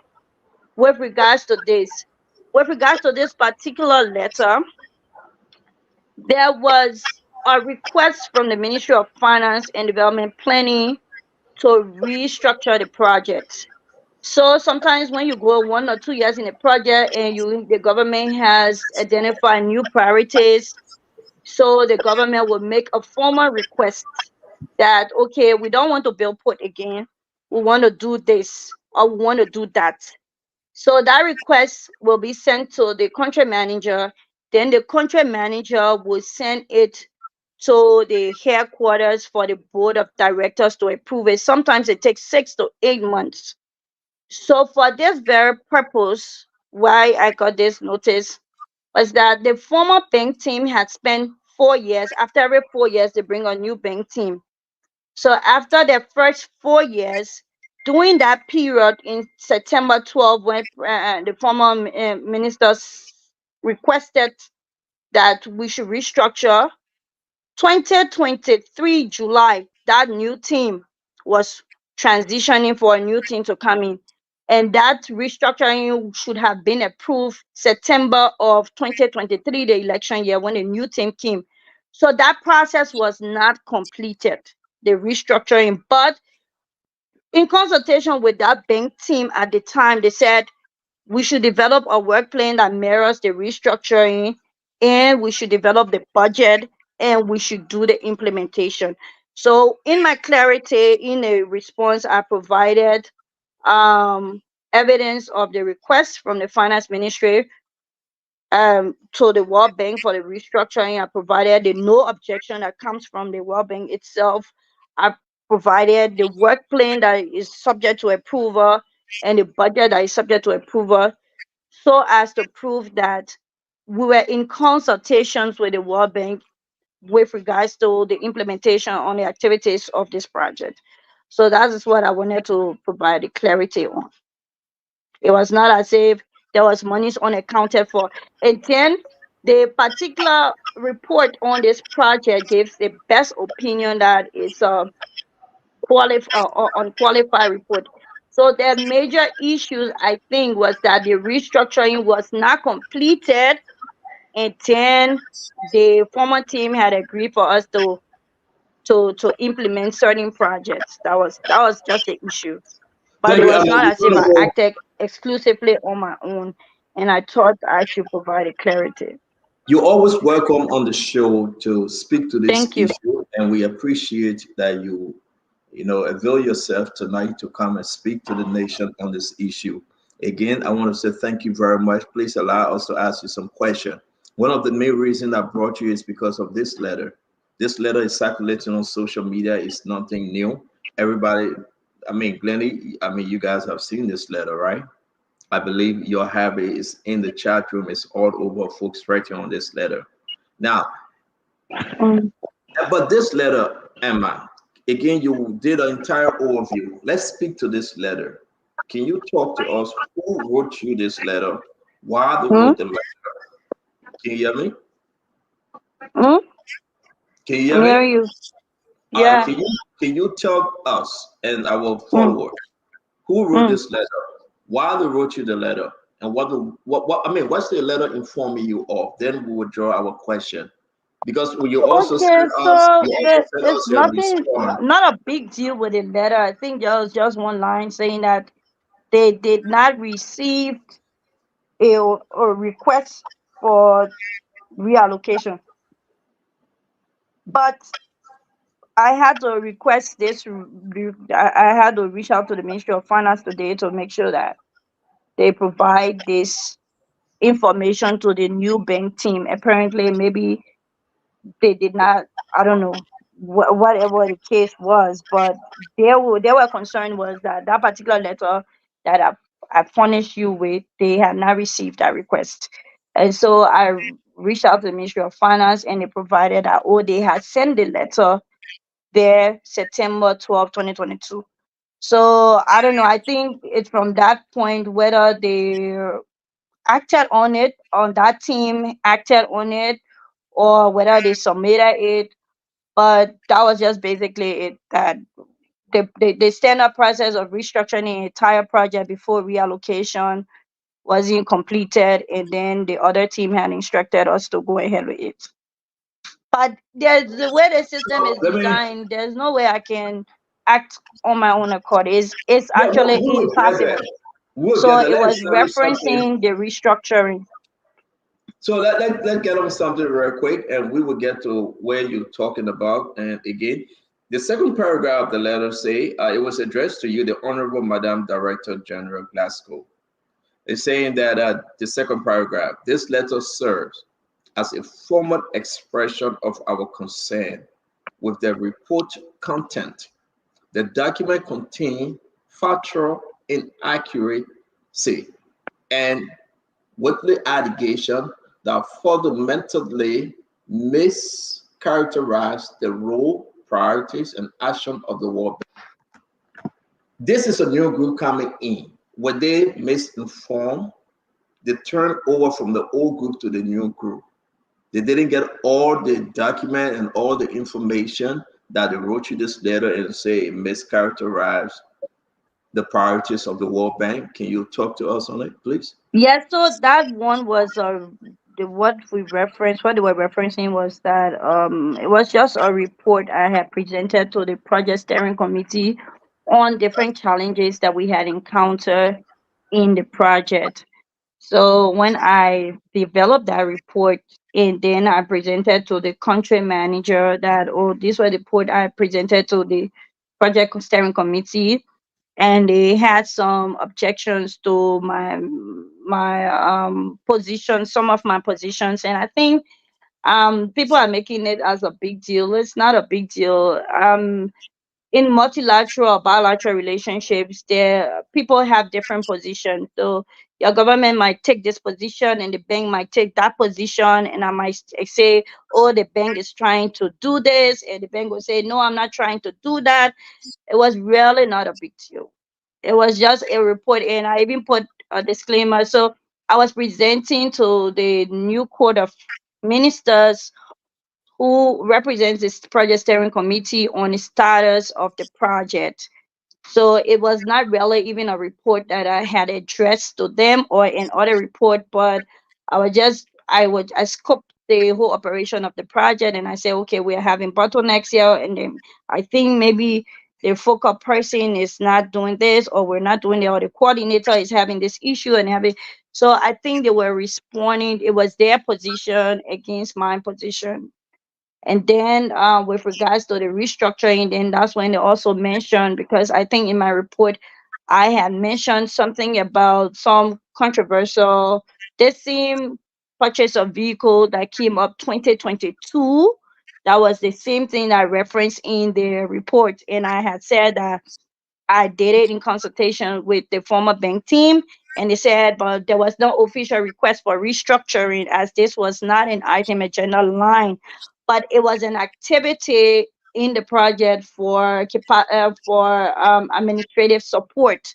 So the project team at the time said we could make that justification on that some subcomponents.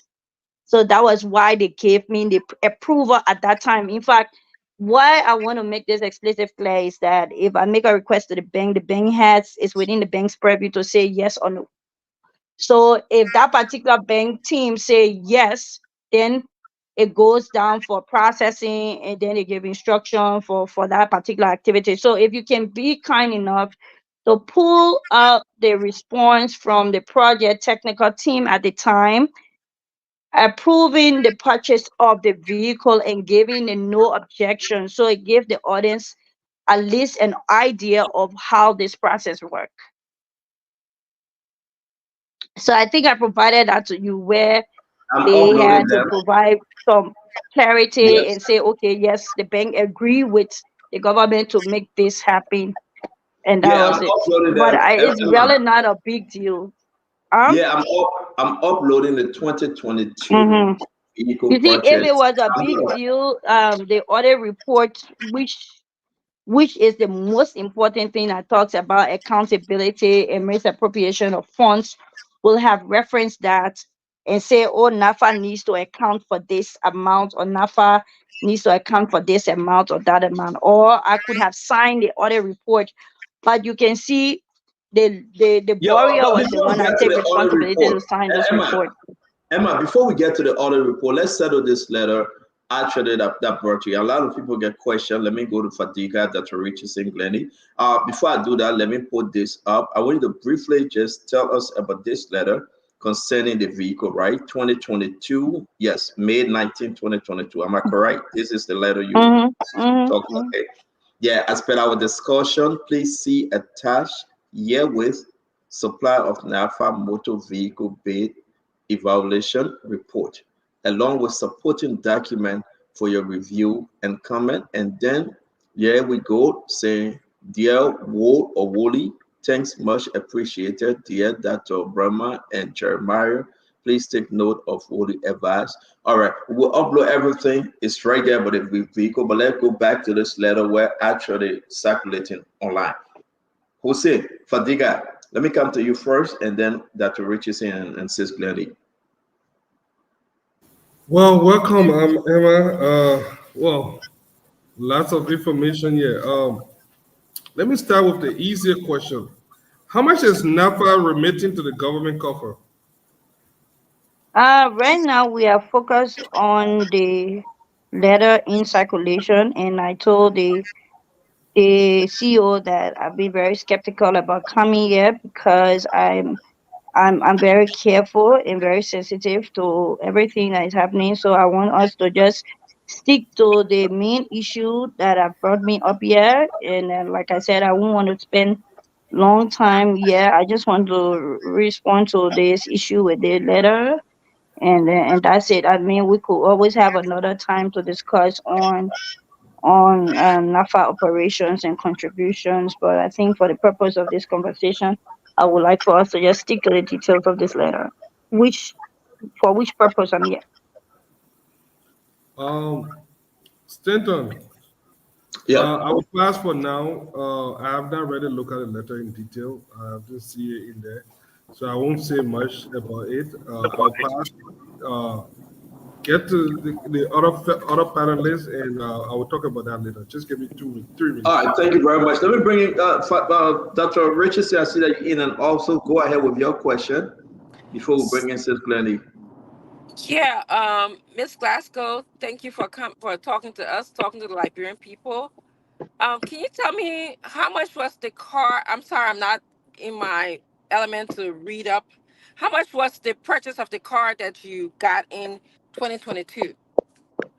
So they purchased a lot of cars. I can't get the number of head right now or offhand right now, but the total value of all the cars that were purchased was about 2% of the total value of the project of the What was the total purchase of the project. car So that they you were driving? What was the purchased price of the? five.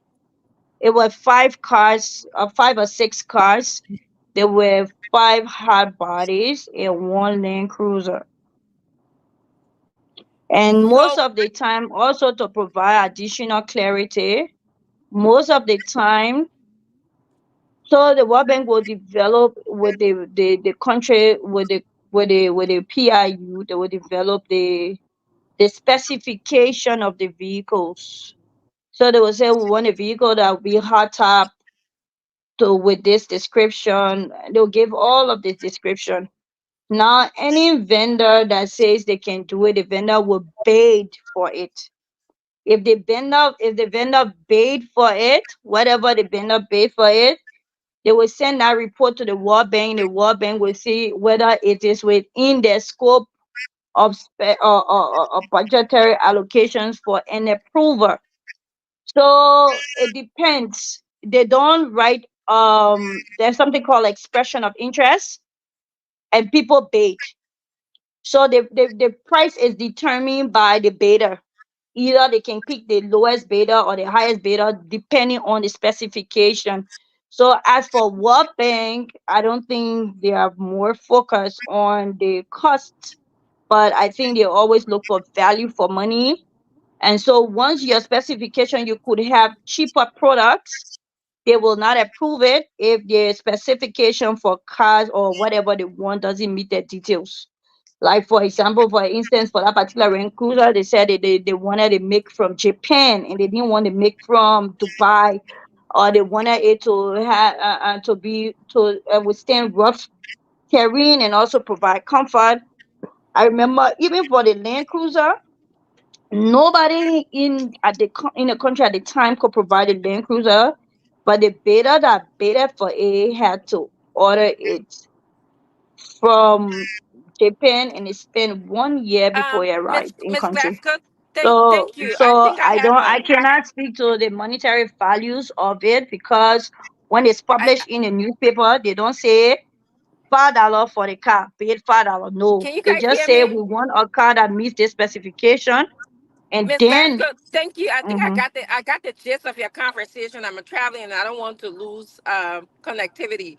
But so the issue that I heard in the newspaper, a lot of Liberians had concern about your car, the car that you are driving. They thought that it was too exorbitant based on the limited amount of funding that our government has, okay?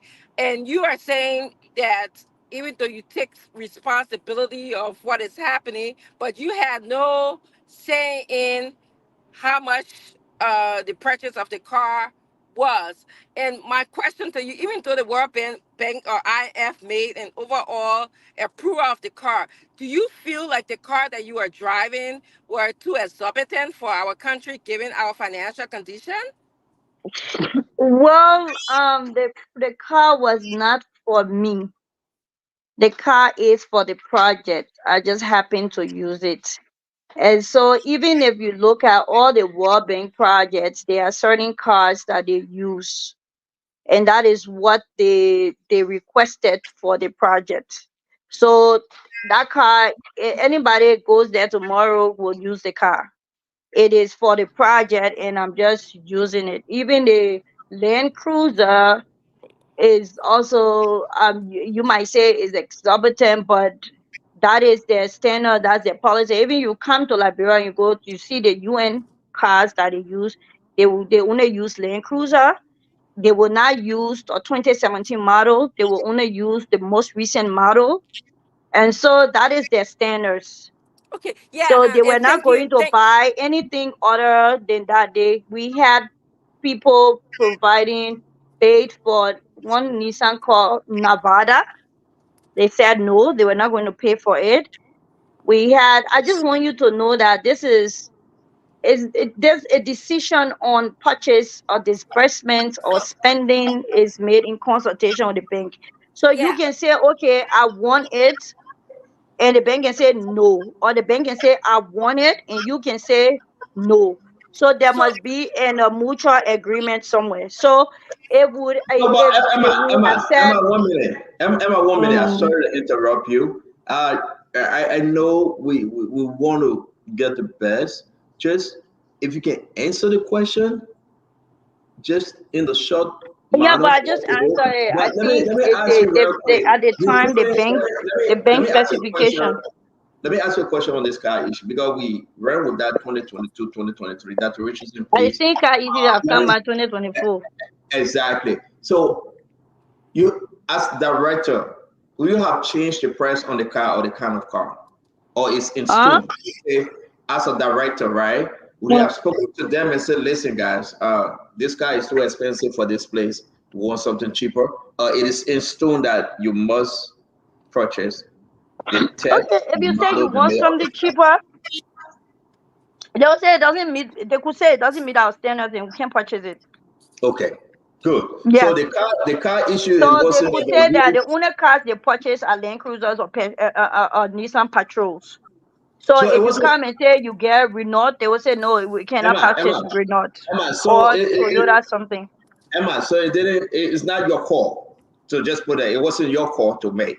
It was a No. World Bank project call. Am I correct? Yes, and the car is for Dr. the World Richardson, Bank. go ahead. Okay, Dr. Mhm. Richardson, go ahead, please.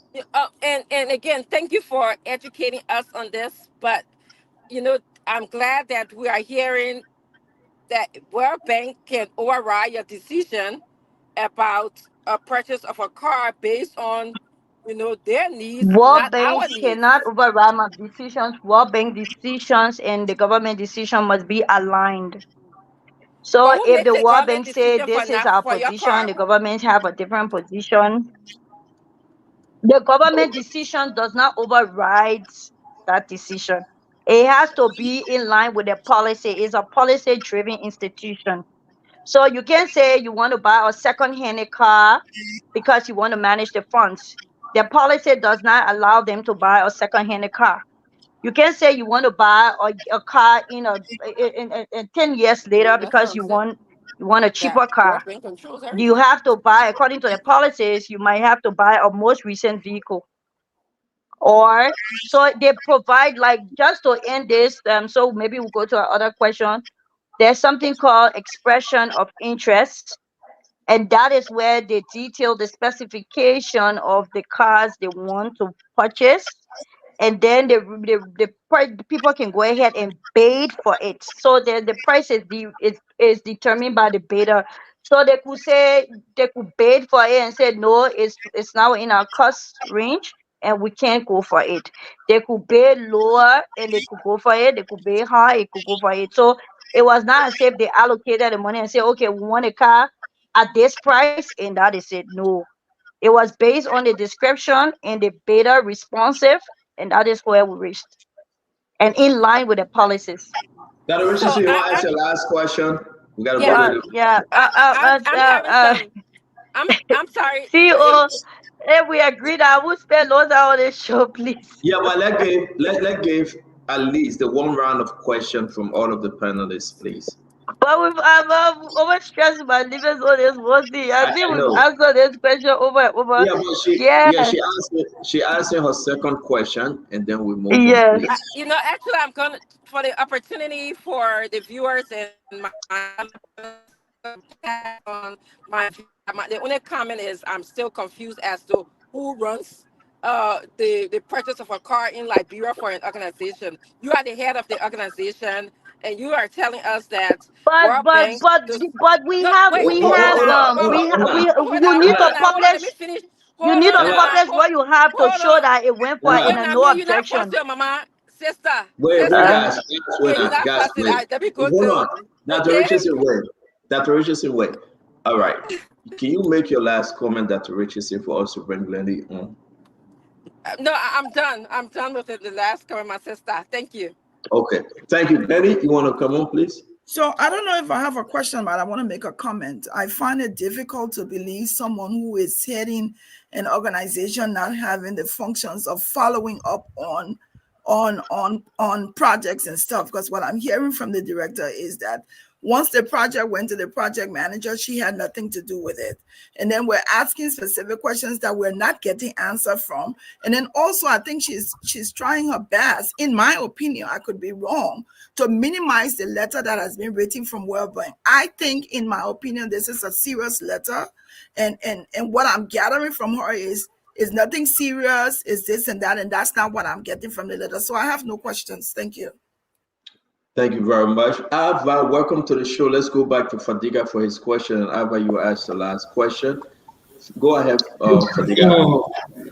From what you are explaining, is like you're trying to insinuate that the World Bank told you to spend over $138,000 for a vehicle. And what you and even though World Bank didn't say it, I will tell you what the World Bank problem. The World Bank project plan will have concern about value for money.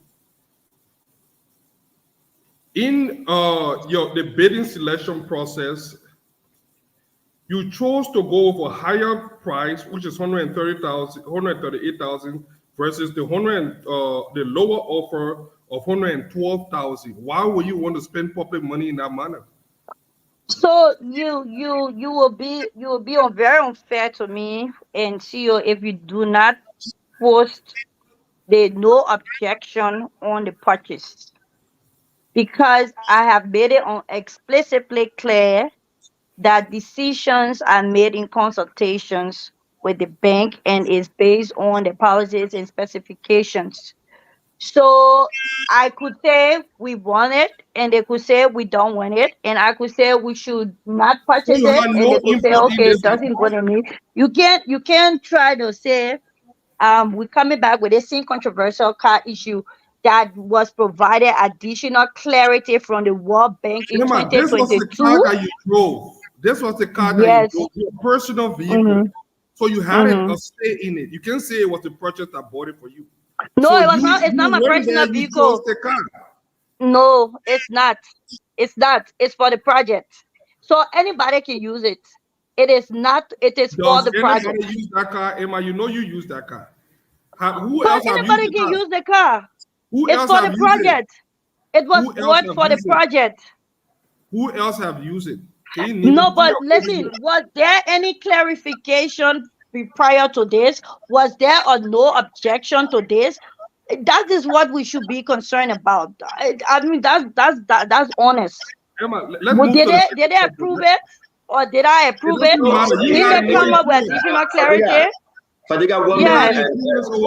You're coming back to the thing. Fadiga, 1 minute. Fadiga, please allow, just 1 minute, Fadiga, and I think you're asking a fair question. We are not leaving you. Were there any problem to this car, Emma? Did the World Bank frown on you purchasing this car? No. Let me just ask all the simple question, because I just like to keep it simple. Did the World Bank write you in a letter that it was wrong for you to purchase a car? Now, let's establish this. Did you buy the car, or World Bank bought the car? World Bank bought the car. Okay. So you didn't buy the car? No. Okay. The World Bank include the car money, the purchase of the car, in certain project portfolio? When the car issue came out in Costa post 2021 during COVID, the World Bank came and provided clarity. Please Google it. You will see plenty of newspapers that came up with that particular clarity, that they approved the purchase of the car, it met the procurement procedures, and they were in consent. Please, can we go back to it? That time passed. We've gone back 2-3 years after to come back to the same thing. Let me give some information here. The World Bank project managing director, I believe, I spoke to him prior to the election, him and Senator in Washington, D.C. Was that a gentleman I spoke to? I think it was like 9-10 o'clock at night. You was your house some kind Yes. of small friend, and Samuel Todd tried to Yes. clarify it. Okay, Mm-hmm. so but you are saying that you didn't ask for this car. Then where are we? Where's the issue here? Let me leave you small Fadiga. I think you are on track. But what's the main question concern over your Fadiga about this Okay, car? so there are two main things that they are looking at there. So subcomponent one, there was for administration. And so we are paying the project coordinator from a particular line on there, which they have issues with, and the purchase of the 6 vehicles. You're just taking one of the 6 vehicles to focus on, but the purchase of the 6 vehicles. And so there was a work plan and a budget for the purchase of those, for the implementation of those activities. And it went through the processes, and when it went for payment, so PFMU, the World Bank wrote and authorized the payment. Okay, Fadiga, please. Well, Stanton, I just wanted to know that the World Bank did have some concern about value for money procurement, especially with the price difference in lot one. I just thought it raised to that, but I will ask you this simple question. Why was the request for bid use instead of a request for quotation as clear in the procurement plan? Why did you use? So that is really that I don't. Those things are done by the PIU, which is just one component over the whole sector that managed This is is on a question. Was PIU, there a specific and reason those for the procurement activities, procurement plan is something called STEP. We don't use our own procurement plan with the World Bank. I hope you know the World Bank has its own procurement plan. I wish you could get somebody here that have done with multilateral financial institutions to also support this thing. So with the World Bank has its own procurement plan. That means the World Bank procurement plan does not ascribe to PPCC laws and all of that. So the World Bank has its own procurement plan. I wanted to provide clarity, give you an example recently, but I don't want us to dive into that. So let it just stay. But the World Bank does have its own procurement plan. So you must they have different types that in the EU. I don't even know all of those technical things. That's why we have a project implementation unit. So the project implementation unit works with the World Bank team to identify activities or scopes of all of those things. I mean, the government has some part to play, but it is a relationship. Who must agree before it happens? That's what I'm trying to emphasize here. Thank you. Thank you. Thank you very much. As a bar. That means one person cannot agree. You finished? I mean, it might be difficult for you, Farika, because you haven't maybe. No, it's not difficult for me. I can you understand don't very know well. about it, but I'm just for the letter. The clarity I provided. If you can see something called the project implementation manual, it outlines the processes. That for is the each. process If you read it, you will see that you will see the processes. How it That is is where going I'm from getting the stage 1 to information from. stage 2 to stage 3. That is where I'm getting this information from. And it said that you deviated from the plain procurement method. Was there a specific reason why? Which one said we deviated from the plain procurement method? Well, you chose to use the RF what do you call it there? Let me get it in But that letter shows that it's been approved. Request for bid instead of request for Can you print out a letter where they say the procurement, they have declared they clear the procurement process? No, then you're not being fair to me. What's the letter where the bank writes a no objection and said this aligns with our procurement process? It right in my phone. I can read it out for you if you're not seeing it. Okay. They All right. go there, So, they write, they Emma, say we clear it. It's in line with our procurement process, and we provide a no objection. Haven't you Emma, seen the no objection? Emma, wait. Send me exactly what you just talked about. Let's post it. Okay, let me see. And it going back to the letter, it will be fair for us to post everything and discuss it. So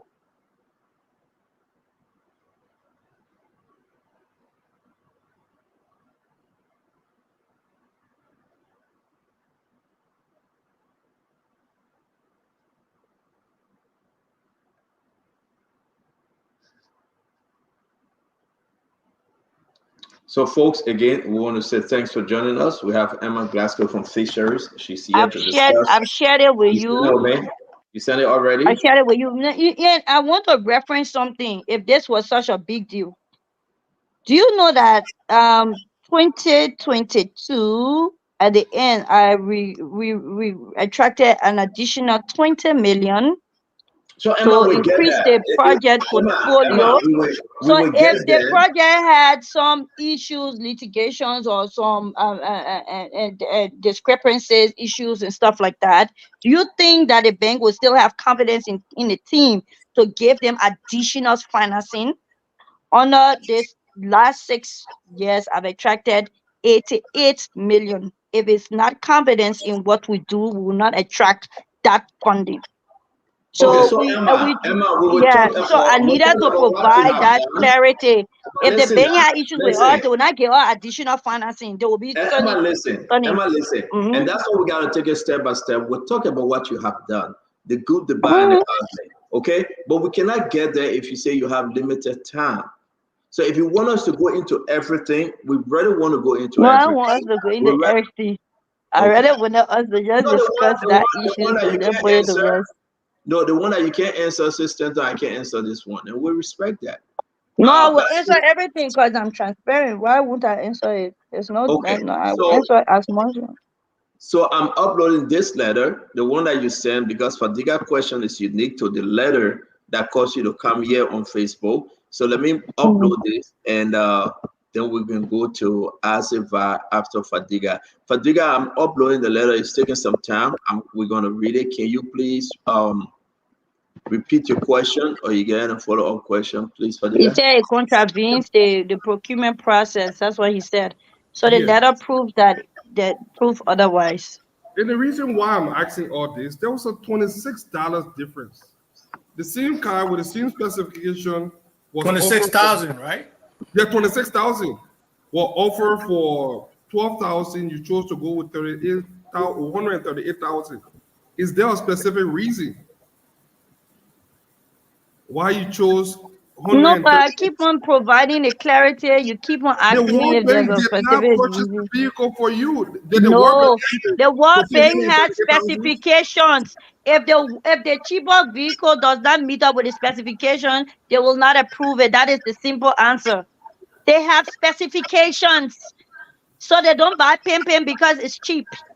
The specification is there. What they want. Okay. So it yesterday, is in the prerogative to approve or say no, yes or no. So Emma, if I want, so are you suggesting that if I want 5 million from the World Bank, I can just request 5 million, it will come? Emma, hold on 1 minute. For us to understand your answer. World Bank did object to that. Hold on 1 minute. Hold on 1 minute, Fadiga. No, we will see if the World Bank object to it. Read the letter. Emma, hold on 1 minute. For us to understand your answer, please be slow. Let's take it one step at a time. We want to educate people exactly where we are. You are saying, though we're going to have two vehicles right here, one may be 25,000, another may be 10,000. But if those vehicles fail to meet the exact specification, the World Bank can object to it. Is that your answer? Yes. Though you get it for a cheaper price. We get two Toyota. Yeah. 2022 Toyota. But this one at 10,000, the other one at 25,000. You say that World Bank will reject the 10,000 because that's not what they require. Am I correct? Okay. It must. It's so with hold on 1 minute. Hold on. If the 25,000 meet the specification, they don't mind paying for it. Paying 25,000. Am I correct? Yes. So let's read the letter.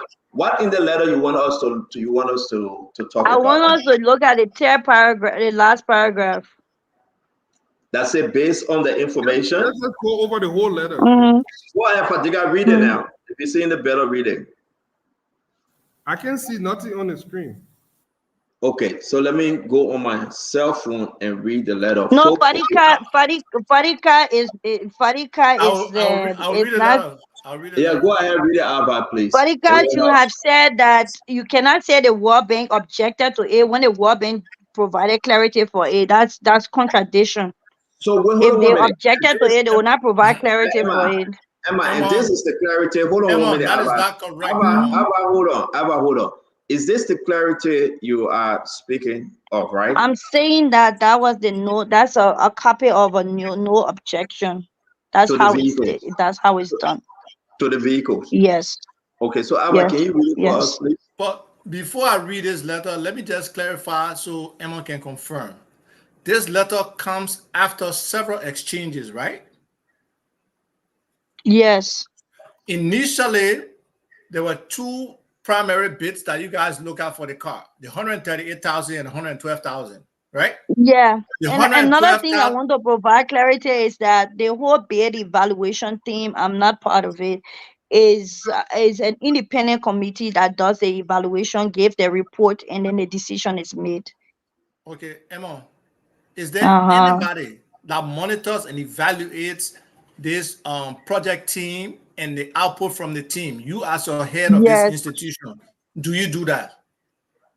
Mm? Do you do that? Do you do that monitoring or that kind of evaluation of the work? Do you do it? Yes, we do it.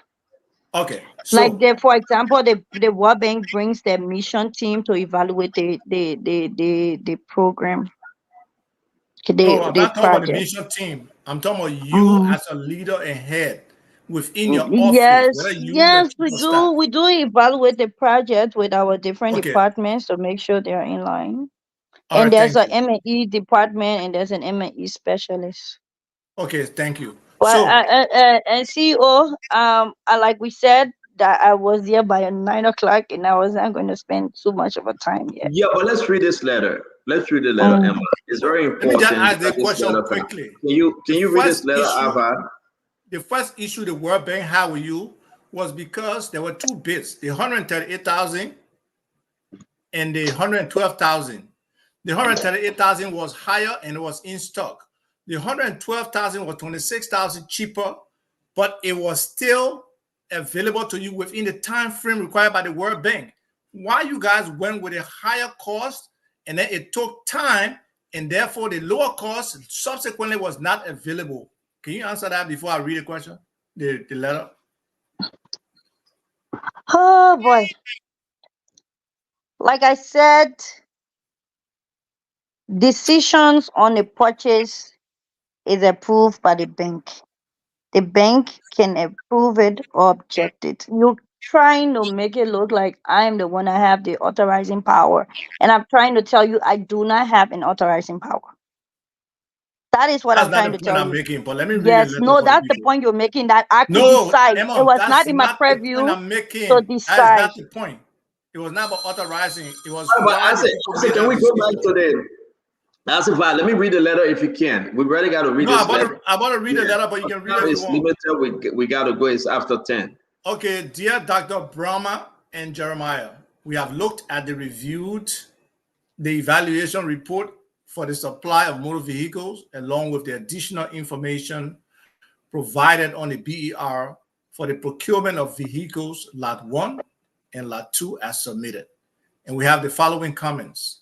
Lot 1, the bid of US 138,000 submitted by African Motors for supply of motor vehicle for Lot 1 is a 4x4 cross-country SUV, has been evaluated and considered the lowest evaluated responsive advantageous bid. NAFA has recommended that Lot 1 be awarded to Africa Motors at a total contract sum of $138,000 United States dollars. Lot 2, the bid of US 260,000 submitted by United Motors Company for supply of double cabin pickups has been considered the lowest evaluated responsive bid. NAFA has recommended that Lot 2 be awarded to United Motors Company at a total contract sum of $260,000 United States dollars, which will be delivered within 8 months as specified within the bid. For Lot 2, We observed that NAFA confirmed to the bank its satisfaction to the long delivery plan vis-a-vis the market survey conducted on the supply chain of vehicles in Liberia.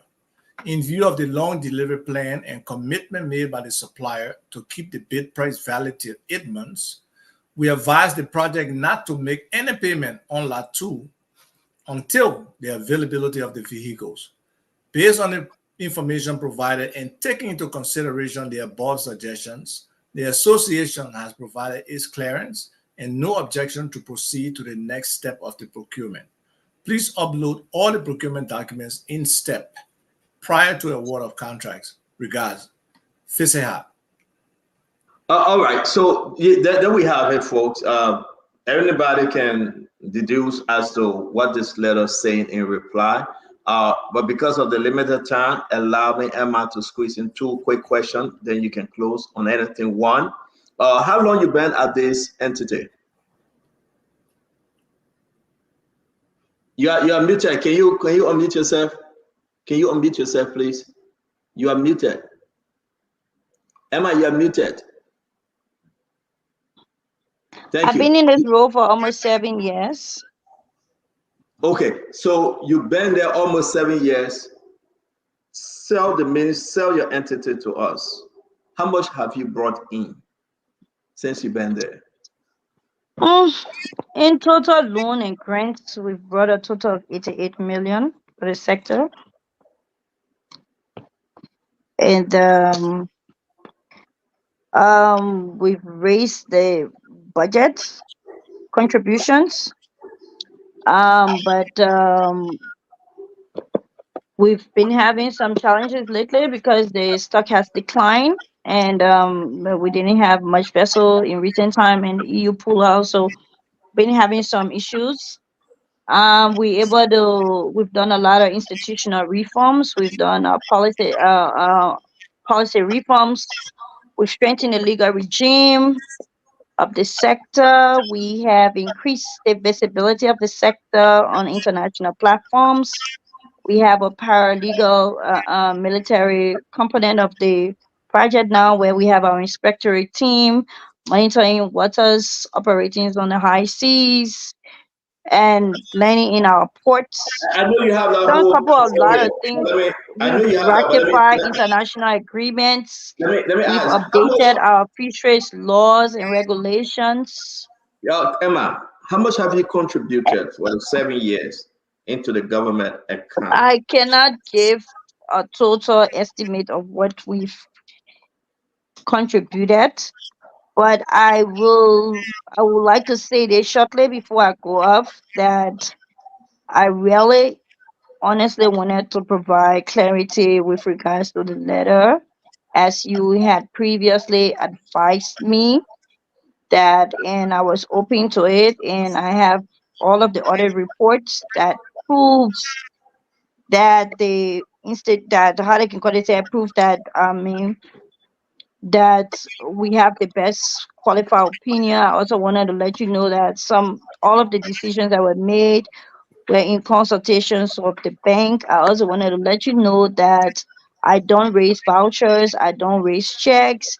I wanted you to know that the bank team and NAFA, they are working together, and told that the bank had reservations on certain activities, but it was because the restructuring process was not completed. I just wanted to bring these things to your attention. Issues relating to the car issues, no, we pass that. honestly, I Emma, don't we think pass that that. I am interested in discussing it, because those issues were brought to rest in 2023, in 2021, and bringing it up to speed right now wouldn't change anything, because at that time they were provided additional clarity from all fronts. Yeah, allow me. So I beg I'm to not leave going to the now. car. Let me ask you one question, Emma, please. I'm not going into the car. There was audit done from all entity. Your entity was part of the audit process. The result from those audits, from different points, people are saying why. I'm going to ask you an open question. If you can answer yes, if not, I respect that. Have you met some of the advisors of the president? Are they asking you to stay on? Are they asking you to leave? If they are asking you to leave, are you willing to leave? I mean, can you announce that you'll be glad to leave? No, I would really not want to speak to that.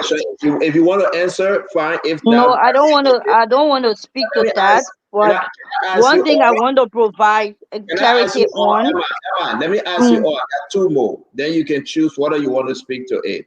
Again, it's a change of government. You've been working since the former president George Manawia. You are there today. We went through audit. Was there any problem with your audit from your entity that this government is speaking to? My audit report is in a good position. We have qualified opinions. And that is the second best opinion for the projects we have on qualified opinion. And I think the audits, if my audits were in a bad state, you will see that there will be a lot of propaganda on it right now. And you will be hearing the Auditor General saying Emma should account, the NAFA should account for this or that. But I think there are internal controls issues, but there's no accountability issues. Issues with regards to my position at NAFA, I wouldn't want to speak on it, but I just want to let you know that it's always a privilege to serve your country. It's the highest honor, and it's my utmost pleasure to continue my service to my country. And it's in the purview of the president, and wish. Have you met anyone from the executive mansion? Just yes or no. Have you?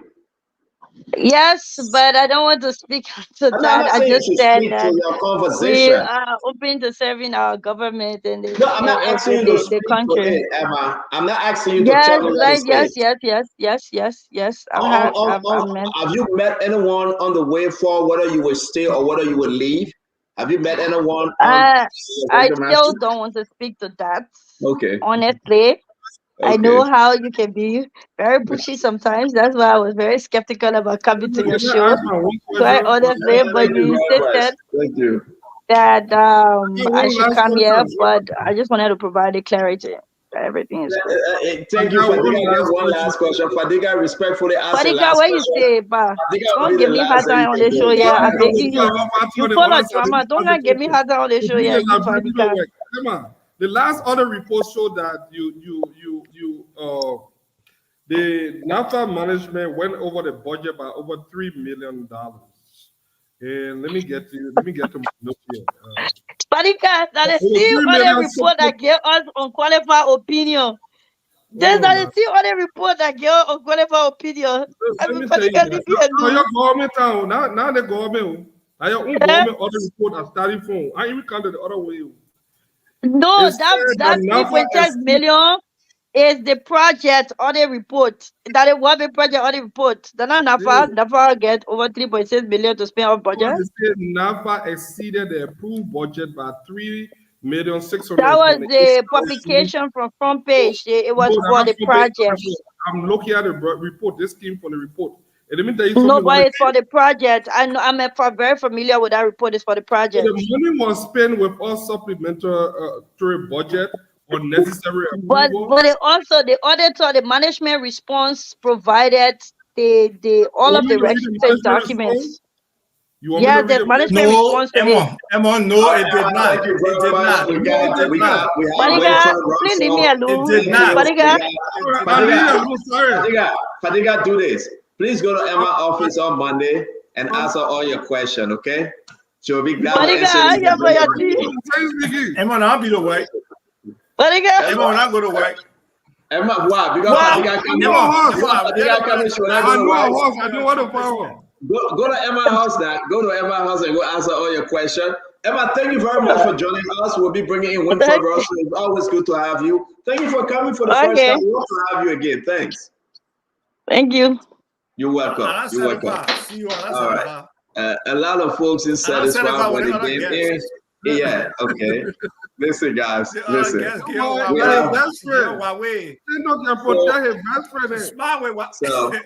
But they gotta do the stop though. Emma is not my best friend though. We're gonna be bringing in Winthrop also on. They gonna be friendly.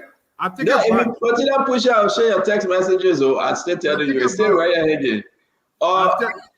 We want to say, listen, guys. The only thing I wanted from Emma today, Glennie, I know you're holding your head, you get a headache. Take some time, aspirin or something. But I would say this. I do believe the government met Emma Glasgow. I can announce. They are talking about exit plan. What are they going to keep her? What are they asking her to leave? But I think either or, that's government. We can't be there for lifetime. And we'll wait and see. But I believe that the letter was concerning Dr. Richardson. She came up with a response to the letter, and everything is in the chat room. At the end of the day, it is why it is. We cannot be the answer out of Emma, but I think what I'm hearing, I can announce to the folks that she's speaking with the executive mansion, and whether she will stay, whether she will go. It left with President Joseph Yima Boakai when he returned this weekend. All right, a lot of things going to happen, and I'm glad that she availed herself tonight. I think it was beautiful. Welcome to the show again, Ava. Says Glennie. I saw you walking. Continue walking. It's good for your health. It will drop your blood pressure, and that will be something good. Dr. Richardson, I hope you are driving safely.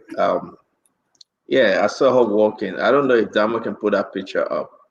You look like that medical advice you give me. Yeah. I'm doing pure medical diagnosis right now, as evidenced by she walking.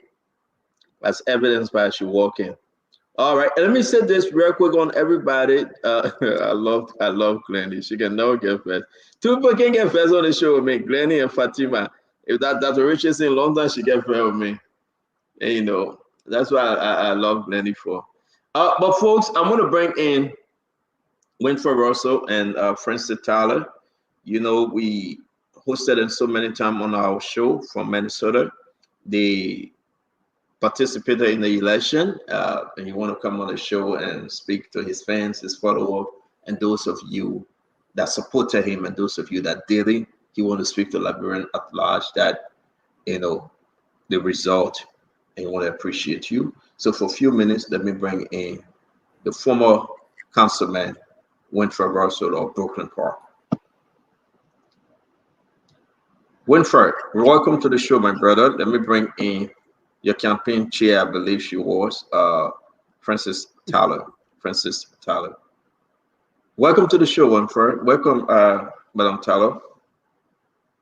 Thank you, Stanton. It's always a great time when I'm on here. So thanks to you again, and thanks to all of the panelists. I know whenever I come on, she always making the disclaimer. So let me make the disclaimer for her. So my cousin, Francine Chenoweth Richardson, and one of our biggest supporters. She hosted us too many times, Miss Glendy Junius. I'd like to say thanks to you, and one of my very close behind the scene private advisors and confidant, Mr. Isaac Va Tokba, and my friend and brother, Mr. Al Hussein UJ Fadiga. We work on a number of initiatives together. We have similar passions and all of that. And of course, you, my brother, friend and brother, dear brother, like say, thanks for being here. It's great seeing you all. Thank you very much. Welcome to the show, Francine. How you doing? Thank you all again for having us. It's always a pleasure to be here, to have this opportunity. Thank you again. You are quite welcome. So talk to us again. We have announced the result, but we'll give you the time to talk to us. Yes, we fell short by 50 votes. From what we've told, this is the closest House of Representatives election held here. It was it's a very close, close one. We give it our best shot. So we're just on the air to say thanks to you all, the panelists. Spoon TV went above and beyond in trying to support us, in trying to mobilize to vote, but we fell short. We want to say thanks to the Liberian community and everybody who had the confidence in us to show up to vote and support us. We just wanted to come on here to tell you how grateful and appreciative we are. I know this is not the result we wanted. You all wanted. We were sure that we were going to win this, but we fell short. We just wanted to say thanks to everybody. You are very welcome. Again, you said 50? 50, yeah, 50. It was 0 point. What was it, Francis? 0.25%. Yeah, 0.25%. So we had the option of going for a recount. Now, had it been under 50, we would have, I think, like 1% or something like that. 0 point something percent, but under 50, it would have been an automatic recount. So there's provision for recount now, but we would have had to pay about $10,000 from our campaign budget to pay for the refund. Once it was under 50, and then the government automatically would pay for that. So she picked up 3 additional votes. After first it was 47, and then she picked up 3 additional votes from early voting, from the early voting pile, and that put it up to 50. And so with that, then we could still do a recount. And there were a number of folks who were encouraging us to do a recount. We could still do a recount, but we decided to just let it go. So, but it was a very close, tight race. I mean, we knew it was going to be close and tight. If you remember when we went to the convention, and at the convention, we received 67 votes. She received 61 votes. So again, that was very close. So we knew it was going to be a tight race. So, in the final analysis, that's what it came down to. Thank you. You have anything to say, Madam Tala? Well, I just want to echo what Winfred said. We are here mostly to tell everybody thank you, the supporters, those who came on air and gave us the encouragement, the support, those who gave us financial support. There were a day we came here and everybody chipped in, whatever was it, $10, $5, $100, or whatever it is. There are a lot of people who are in the district that supported us financially. We want to say thank you. And we also want to say thank you to all those who took upon the time to go and vote. We appreciate everybody.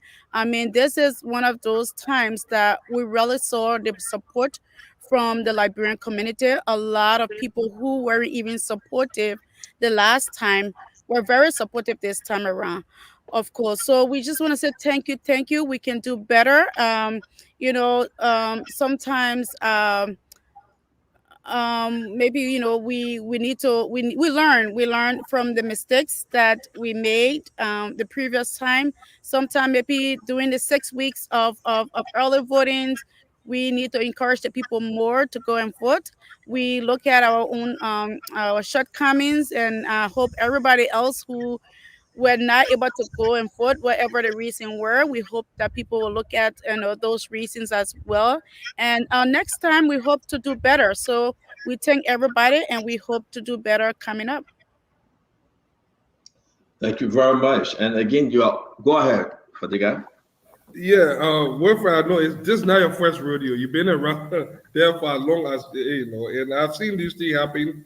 The same thing with the mayor, and then after a couple of losses, you won again. Most people think that when you go to election and you lose, then you lose all. It's not that in America. You don't just lose. I know you are an integral part of the community there.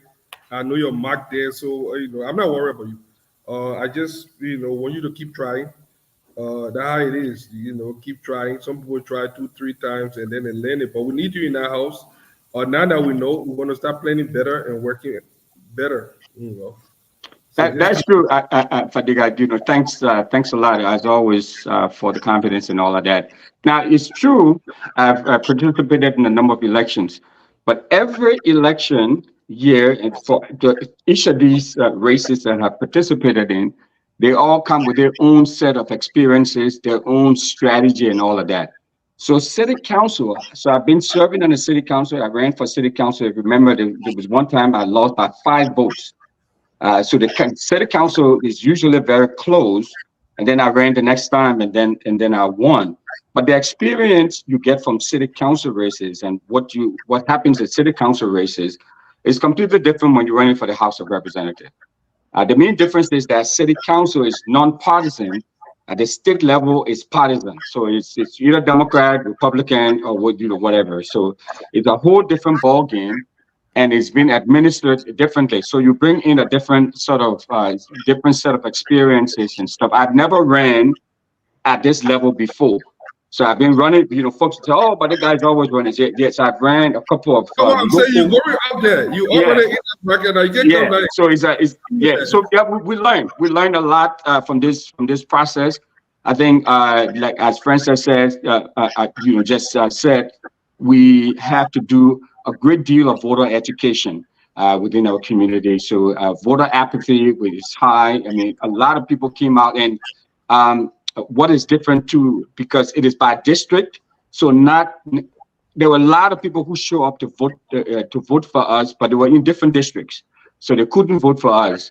It was a close one. But again, like you said, sometimes you lose, but you also win, especially in elections here. When I lost the last time by 5 votes, I got appointed to the all-powerful Planning Commission, and since this loss, folks, Stanton, the Democratic Party have been knocking on our doors and said, wow, especially Francis, the kind of campaign team she put together. So the Democratic Party, a win is a win, right? And we lost, true, we accept that. But we've accomplished a lot with this. And so the party is taking interest, not just in me, but in the community, that at least for now, they're seeing that the community is coming together. And this is, they're looking to us. Seriously, as Francis, she would tell you, and Kamadi, they're calling us and telling us that they were quite impressed with the showing that we show this time. So, so sometimes you may lose, but the other doors are open as a result of you losing. Sure. Let me hear from your, something, actually, I think the 50 people that refused to join you came from Glendy Church. Because whenever you, let me tell my own. Because whenever you appear here, for Glendy to call her bishop and the church people, she will leave the show. I have documented this regularly. There are 50 people who have come from that church. Glendy, what say you? Francis and Winfred, thank you for the work that you've done. Thank you for the work you continue to do. If you have the people at heart in Minnesota, you're not going to give up. You're going to keep trying. No one gives up on the dream that they have. Everything else that Stanton said, me, is just flat. I can't even hear himself. I don't hear him at all. So we wish you all, whatever endeavor you look forward to, we continue to wish you the best, and we're always here to support you. Thank you. We know where your heart is. We're not going anywhere. We stay here. We pray for good health. Look, in 2 years, Stanton, and I know you all will appreciate this. In 2 years, there'll be 12 open seats coming up. 12 open seats. So we still have time to build on this momentum in the community. And now we've pivoting towards supporting one of Glendy's pastors, one of the pastors from Ebenezer Church. Pastor Goba is running. He's running in November for city council. So the city council seat I used to hold, he's running that seat. So I think it's about time that we all come around. Is he Liberian, Winfred? Say what now? Is he a Liberian? Yes, she's the Liberian pastor Daniel Goba, Reverend Dr. Daniel Goba. Bring him on the show. Let's hear him out. Okay, yeah. I would tell him. Baptize Glendy and pour the Spirit upon her and set her free. And I have a lot of questions for him, by the way. Bring him on. So all is not lost. Alva and Dr. Richardson and Fadiga and Stanton, we still have another Liberian in the race who's running, but he's running for the city council. He lost the last time, and so I think the church is going to do much better, because even though Glendy Church is the largest church in this community, thousands of members, it's the largest church, but the senior pastor only received 78 votes.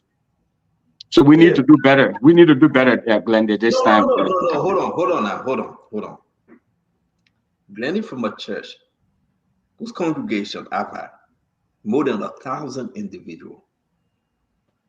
Glendy from a church that if that church pay $100 every month, 1,000 individuals that have on average, you the math man at 10,000, right?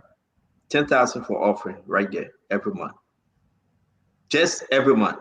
If the church said we give that 10,000 as a tithe, everybody caught that man walking with 25,000 every month in tithe. Glendy way she can send her tithe every month. She make at least $12,000 every month.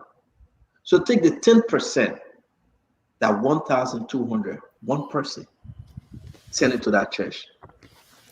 You won't tell me the pastor, the head pastor, the bishop, the overseer receive only 78 people to vote for him? Abba, are we serious? I really want to know. Maybe God told people to vote. The math not mathing. It's not mathing at all. Maybe God told the people, say, remember, only pastor, you shouldn't get in politics. 78 people out of 1,000 plus. 1% infection. 1% infection. Less than 1%. Less than 1%. 0.78. Can we do something better? Because if you tell me right now, hey man, if you tell me something right now, I want to understand, folks. Am I making a mistake? I really want to understand where we are as a people. So somebody says, Stanton, your math is wrong. 100 times 1,000. The person said my math is wrong. The math is correct. They said 100,000. Is that true? Yes. That 100,000? 100,000, 100,000. No. 100 times 1,000. That 100,000? 100,000. Okay. I just want to get it right. So Glendy Church every month collecting 100,000. You know, you don't want to treasure. But yeah, I pray to be treasurer for that church. But they were ordered to vote 78 individuals when to vote for that man. Can you bring it on the show? I beg you, Rosso, can you bring it? I will bring on the show. No, but in all seriousness. Not in the same state with a man. Maybe they're from different But places. there's some clarity. Let me just, Pastor Goa can speak for himself. Winfred knows, they know the community. I don't live in the community. But what's some of the people? But let me just say the church is not. What's some of the 8 people? Glendy, what's under 78 will vote for him? Why? I don't know. I don't know why. Maybe everybody had a reason as to why. We would think that Pastor Goa is someone who's loved and very popular in the community. You got his picture? Can you send me I don't know. I mean, we can find this picture, but I also want to say that our church is not a predominant Liberian church. Our church, we have 11 different countries. We have Guinea, we have Ghana, we have Sierra Leone, we have people from different countries in our church. Ebenezer Community is an international church with different countries. The one that right there in Broken Park, the one that in Minnesota. That's the church. Okay. I think we have 11 or 12 different countries in that church. It's not a Liberian church. No, it's not. No, for sure, it's not a Liberian church.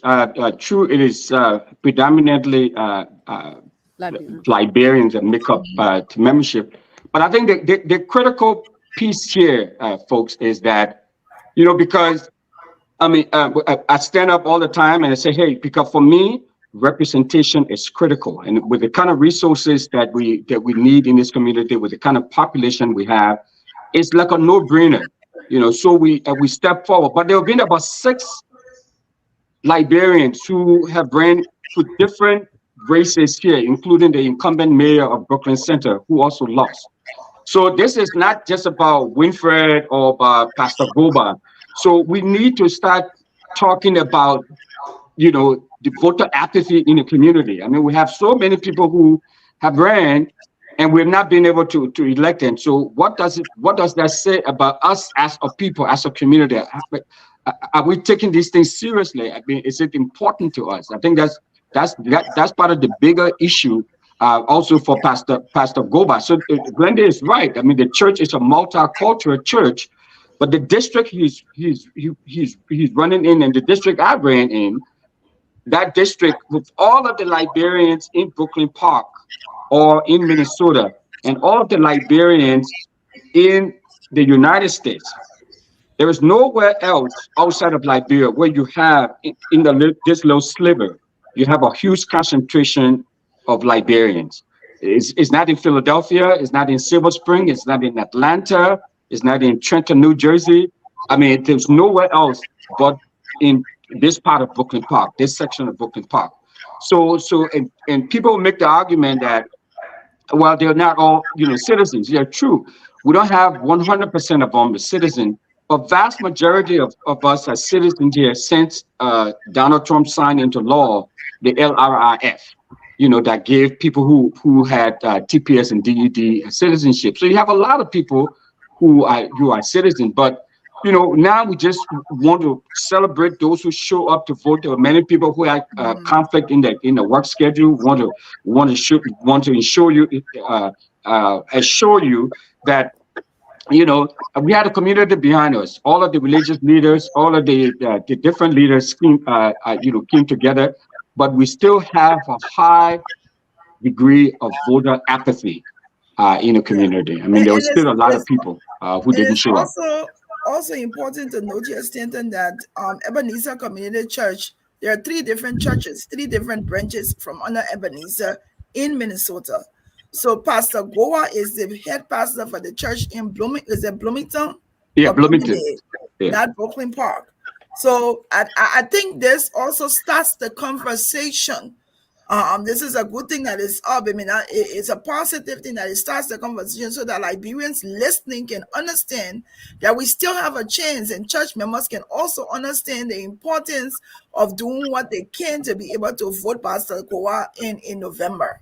So it's an important. I mean, so if a lot of them can vote, Glendy, like you said, but what can happen, and what I would recommend, and I've told this to Pastor Tabla, I was in the church, we've been going to churches and all, saying thanks to folks, is that if we can get volunteers, because one of the things that hurt us strategically is that we did not have enough volunteers to go out to door knock. We had about 27,000 doors to hit. I'm not sure we even reached 2% of that, and door knocking those doors. So what a church could do, Gladly, what you all can do, it's true. They're in Bloomington, they're all over the place. They're not particularly in this district, but they can show up to volunteer as door knockers. Because that's the challenge he's going to have, is that we need people to go out there to pound the pavement to try to encourage people to get out to vote. Because Ava and Stanton, if we don't win this seat that Pastor Goba is running for, we're done. It's gonna look so bad, because this momentum and this embracing of the Democratic Party, they were coming and saying all of this. Because as you know, what these folks look at, they look at the numbers. It's all about the numbers. It's about the election. I mean, you got to show up to vote. I mean, our voting percentage is about 40%. The Somali voting percentage is about 78 to 80%. Yeah, and I just wanted to add up too. I mean, with this election, we're not going to be it's not about blaming anybody for doing anything. It's about appreciating the Liberian people for showing up. But also, what also important is for us to educate our people. A Yep. lot of people are not showing up to vote, not because they don't support the candidates, but I think because they don't know that they're not understanding the real importance of voting. I try to encourage people because some people call me. Am I in Winfred district? I said no, but I still want you to vote because, as Winfred said, there is power in number. People, the politicians, for example, if they know the Liberian population, our voting population, like people have a lot of respect for the Somalian because, as Winfred said, they have 78% voting rate. So if Liberians get to know the importance of voting and are showing up every time to vote, people start to listen to us and say we are a voting community. So when a politician coming in our community to run, Mhm. they know with all our voting support, they may lose. So when we say something, they will listen. That's what we need to educate our people. We all need to vote. We need to turn up to vote so we can be relevant in the community. And as we were saying, after this election, a lot of people did not, especially the Democratic Party, did not expect us to even win or likewise to even come as close as we did. Now we are being invited to Democratic events. People are listening and people are respecting our more because we did a lot, when it came to the election. So we all learn from the process, and as moving forward, we're gonna start early. This process was started late, but we learned a lot, and hopefully the next time around we're gonna start early, especially start educating our people. Stanton, one of the main reasons I like your show is because it has brought awareness to a lot of Liberians and encouraged a lot of Liberians to vote. The voting turnout of this election is not by chance. It was because of one of the reasons is because of Stanton's show and reaching out to a lot of people, and it's just emphasizing the importance of voting. So maybe the more we do this, the more people are going to come out. And I think we should continue to talk about voting, and hopefully Stanton will continue to give us a platform. I'm hoping that it will encourage more people to turn up and vote. Now before I bring in Dr. Richardson, you guys are always welcome. Before Dr. Richardson speak on this, Winfred, how do you know Dr. Richardson? Where was she born? Or how give us some history? He doesn't know. You know nothing. He know nothing. He know nothing. Yeah. What's he gonna say you? Yeah, Dr. No, my own question. Yeah. I heard Winfred mention cousin. Is Frances your cousin or is Francine your cousin? I'm not sure. Francine. Francine. Oh, that question then. So no, I mean, yeah, but no, guys. You got to give Ava a chance to ask this question, please. Which question Ava asked? Ava, you are protected. Please ask a question. No, Dr. Richardson, Ava is protected. No, we'll come back to you. Dr. Richardson, Dr. Richardson, if you keep arguing, pick up the show because you're driving. If you keep arguing. But also, let me ask you a question. Who is Pontofic? What's the name again? Who? Who's that? That name that you have for Dr. Richardson husband, how you pronounce it? No, seriously. I know. Okay. He's driving and he's listening at the same time, so you might know the story that you're gonna. I'm not going there. Thank you. There's some things that we keep family and private here. But Yeah. I wanted to actually say that, Frances is the true winner. I know you are a winner, Winfred, but cousin to cousin, we can talk in the background. But Frances, I just want to tell you, thank you. You have stood behind this campaign. All right. And a lot of times people don't see the hard work, the trouble, Yeah. the sleepless nights. You calling people, that the campaign manager has to go through. So I just want to tell you, thank you so much for educating Liberians, and keep pressing on. Your knowledge, your skills, your experience, your talent showed up during this campaign, okay? And to the fact that even the Democratic Party is contacting you guys, And Winfred, of course, you won. To me, the hallmark of a winner, and Francis said this, is when you can learn from your experience. You mentioned this. Mhm. And another hallmark is that when you can support another person, which you do, and I see you on the show, you keep saying, but yeah, it is.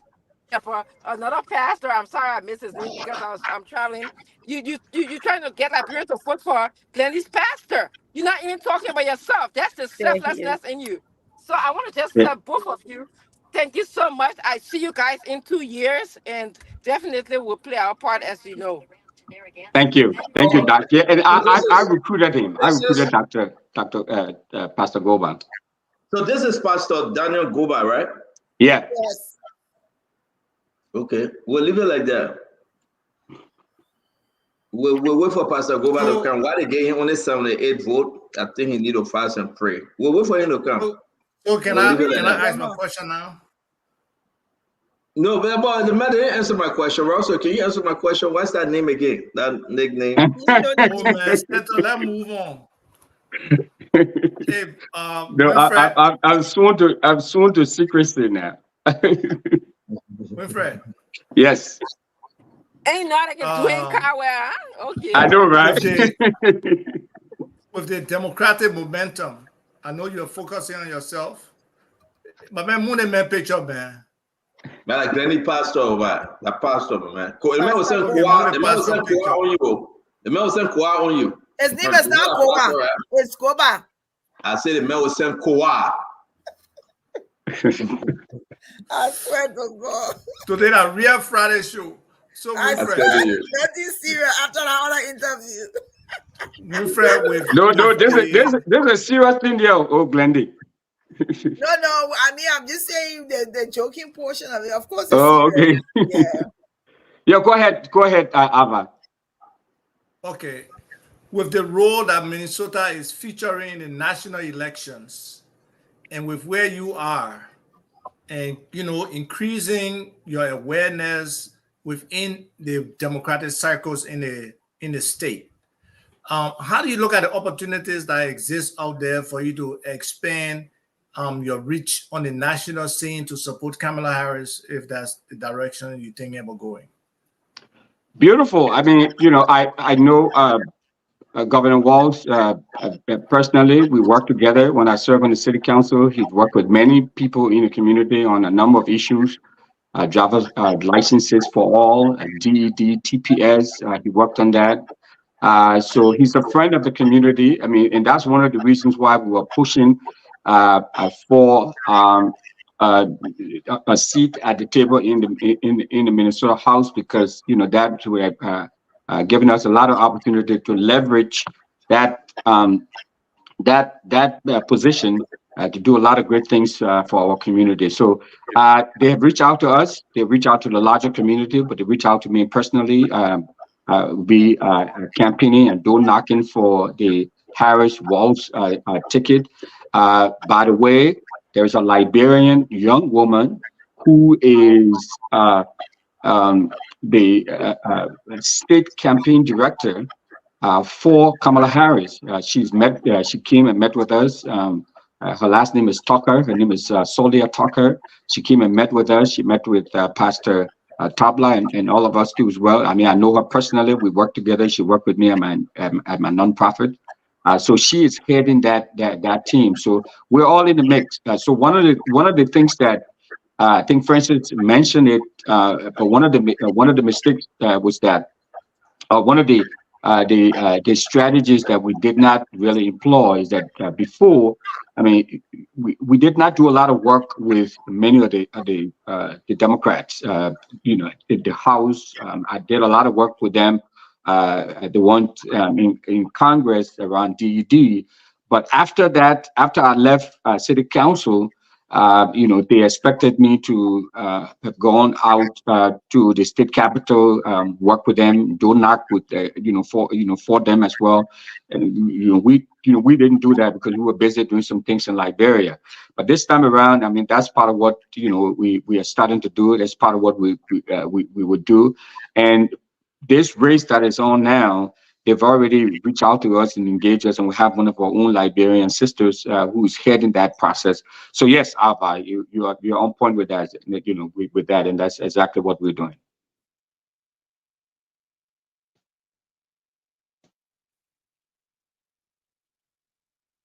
What about accessing? Because a lot of our underserved communities are also underserved from a civic and responsible citizenship perspective, and votes are suppressed in those areas. Is there, a statewide effort for civics or just a Liberian/African effort to see that most of us are visible and participating in these elections, as critical as they are, especially for immigrants? Yeah, there are a lot of opportunities for civic engagement. I mean, one of the things as you've been seeing on the national scene, Minnesota is a very, very progressive state. And I know, I don't know if he want me to drop his name, but one of your colleagues there in Maryland called me and said, "Man, with the kind of numbers you guys have and the progressiveness of your politics there, if we had that here in the DMV, I mean, we had so many Liberians in so many different positions all over the place. We had leveraged that, big time." So, I mean, there are a lot of opportunities here, man. Enormous opportunity to push us up. So there was funding available for voter education, and I think Francis spoke about that. So one of the things we're going to be doing in the next 2 years, like I said, there will be 12 open seats coming up in 2026. So we are preparing for it. So there are a lot of resources for voter education that comes to the community. So we just need to, Pastor Tabla's church, Ebenezer Church, they were trying to leverage some of those funds. So there are a lot of opportunities for that, and we've already started doing that, having some engagement. In fact, one of the things we're going to do in the next couple of weeks here, we're going to have like a town hall conversation about some of the things that Francis referenced about the importance of representation, the importance of having a seat at the table, what it means. I mean, it's so incredibly easy to vote here. I know, Francis, you saw it firsthand, taking people to vote. But even that, as easy as it is, people will still struggle with voting. Some people, got it all wrong when they got the ballot. They did not even know who Winfred Russell is. Didn't know the name. I mean, so there are a lot of education that has to take place. People, you can only vote on one side of the ballot. So you either vote Democrat all the way or Republican all the way. You cannot vote Republican here and Democrat there, during the primary. So the people got that all wrong. They were mixing that. People were coming from other districts that Francis said, and trying to vote for me. So there were a lot of people coming in to vote for me, but they couldn't vote for me because they were in my district. So some folks would come, "Oh, I think the people cheating." I mean, they're cheating you because I went there, I see your name. I but it's because, and all we have to calmly tell them is that it's because you're in the wrong district. So if you're not in my district, you're not going to see my name. So yes, so there were a lot of opportunities. I mean, Fadiga knows this, enormous opportunities here for all of that education, and so we're going to try to take advantage of it. We have the community now together. We have this momentum. We're going to try to ride this momentum and educate our people more, so that they can exercise their right and participate in these elections. Because when we have a problem with our HOA, or homeowners association, for example, or we have potholes in the road, which is pretty rare around here, but it happens sometimes, or whatever the issue is, we cannot get the right permit to open our small African store or African market. It is not Kamala Harris, it is the local folks here, whether it's at the state level or whether they're at the city level or county level. These are the folks who are responsible. So yes, the education is critically important, and there are resources, tons of resources out for that we're going to leverage. So my last point. Thank you. We gotta go. But make your last point, sir. My last point is, you have been in 3 different levels of competition at the state, bottom council, all of that. So the problems you see in Minnesota are probably all over the country for Liberians, especially where we're populated. And I would like for you to probably take the leadership along with probably Nathaniel Bia in Providence, Rhode Island, for you guys to start to create a pipeline or create a political action committee for Liberians with the potential that we can start to identify earlier some of these people who could rise to this level and just encourage them to participate in U.S. politics, because it's important that we are represented. I know the Nigerians have political action committees and they really support each other. The Ghanaians are doing it now, definitely the Ethiopians and the Eritreans. So if we can start to think in that direction, I think it will be helpful for us, for our people, and making the case for them when it's necessary. Brilliant point, Isaac. It's a great note to leave on. If I didn't know better, I would say that you are some kind of medicine man, because that's exactly, Nathan Bia was just here. I think you saw his endorsement. He came. He supported us, and that's part of what we are talking about. And he was so disappointed that we fell short, but we are talking about that. And so the both of us have been invited with Naquita Ricks in Colorado and Wilma Collins in Montana. So they've invited us to EULA. EULA is having some meeting in Ocean City, New Jersey or somewhere. They've invited us, and so we can begin the conversation around that. But that's a brilliant idea. We're discussing that now, and that would be a huge a step for all of us to do, to put together the Liberian Immigrant Political Action Committee. Thank you. All right. Thank you very much. Wilfred, thank you, my dear sister. We say we appreciate you guys. Again, you're always welcome to this is your network. We really do appreciate it. We look forward to Pastor Peter Peter. But Glenn, you can't correct your your host. Yes, Pastor Daniel Goba. Pastor Daniel Goba. Okay, so nobody should speak ill of this pastor. You cannot try it, because listen, the pastor will throw Kwa. So please, as if I'm advising you, please let the pastor go in peace. And we'll bring the pastor on, we'll talk to this pastor as he launches his campaign. Again, we encourage every one of you, we can laugh and joke, but we must hear from Pastor Goba as to what he's going to bring to the community. Let's listen to his plan and let's invite him. The same way we welcome Russell here, we laugh, we joke, we encourage, we knock doors for him. We'll do the same for Pastor Goba if you reach out to us. Again, we want to say to you, you're always welcome to our brother. And also bring the lady that would be championing the Kamala Harris cause. Okay. Yeah, sure. Yeah. Welcome also to come and join us, and let's talk to the larger population in Minnesota. Yeah. Thank you. Thank you. Thank you all. All right. Yeah. Thank you. All right. As you see, Glennie, whenever we talk about Glennie Pastor, she remain quiet. I do believe there's something there. I said, what in it? What Glennie? Are we closing now? Yeah, I am closing. Allow me to do my closing. What Glennie always quiet when we talk about her pastor? What's going on, Azivah? The pastors in general, I know that the case of my cousin, for the pastors got so kind of control over their congregation, man. I don't know how to explain it. I don't know how to explain. Some of the things I can see on the different African videos, what the pastor can do to the people in the church, and the way they can treat them like that. Please. Oh, okay. They're not different pastor. Okay. I know which pastor you talking about. Plenty of the African pastor will see them doing all kind of things.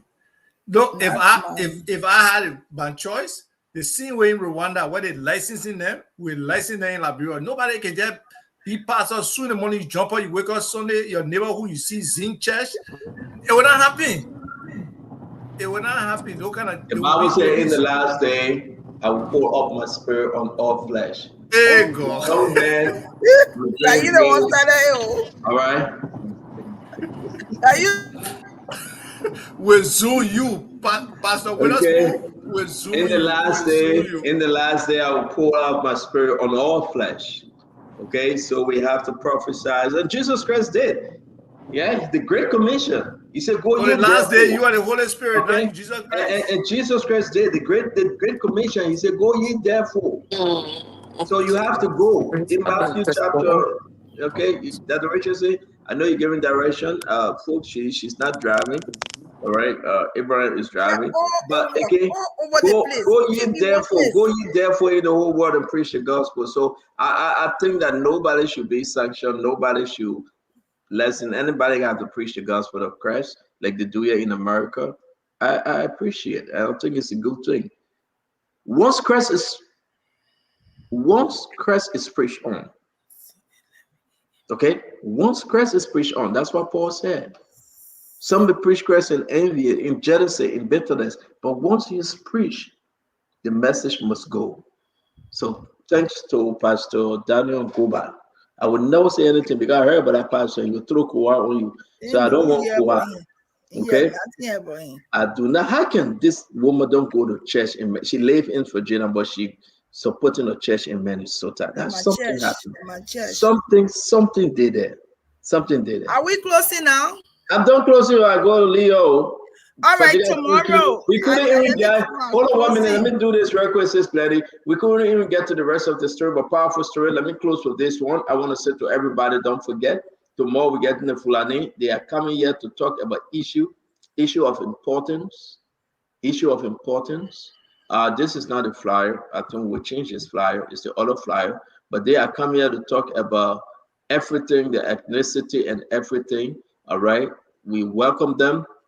The group will come in studio tomorrow in Liberia, and you have all of will join us by way of the link. The entire Fulani community, home and abroad. People who come from Europe, they will come from Africa. They're coming from here in America and all over. They're talking about Liberia and how they are producing. And this is great, Asifa. You know, these people get a big portion of the Liberia the economy in the country. Big portion, Ava. Big.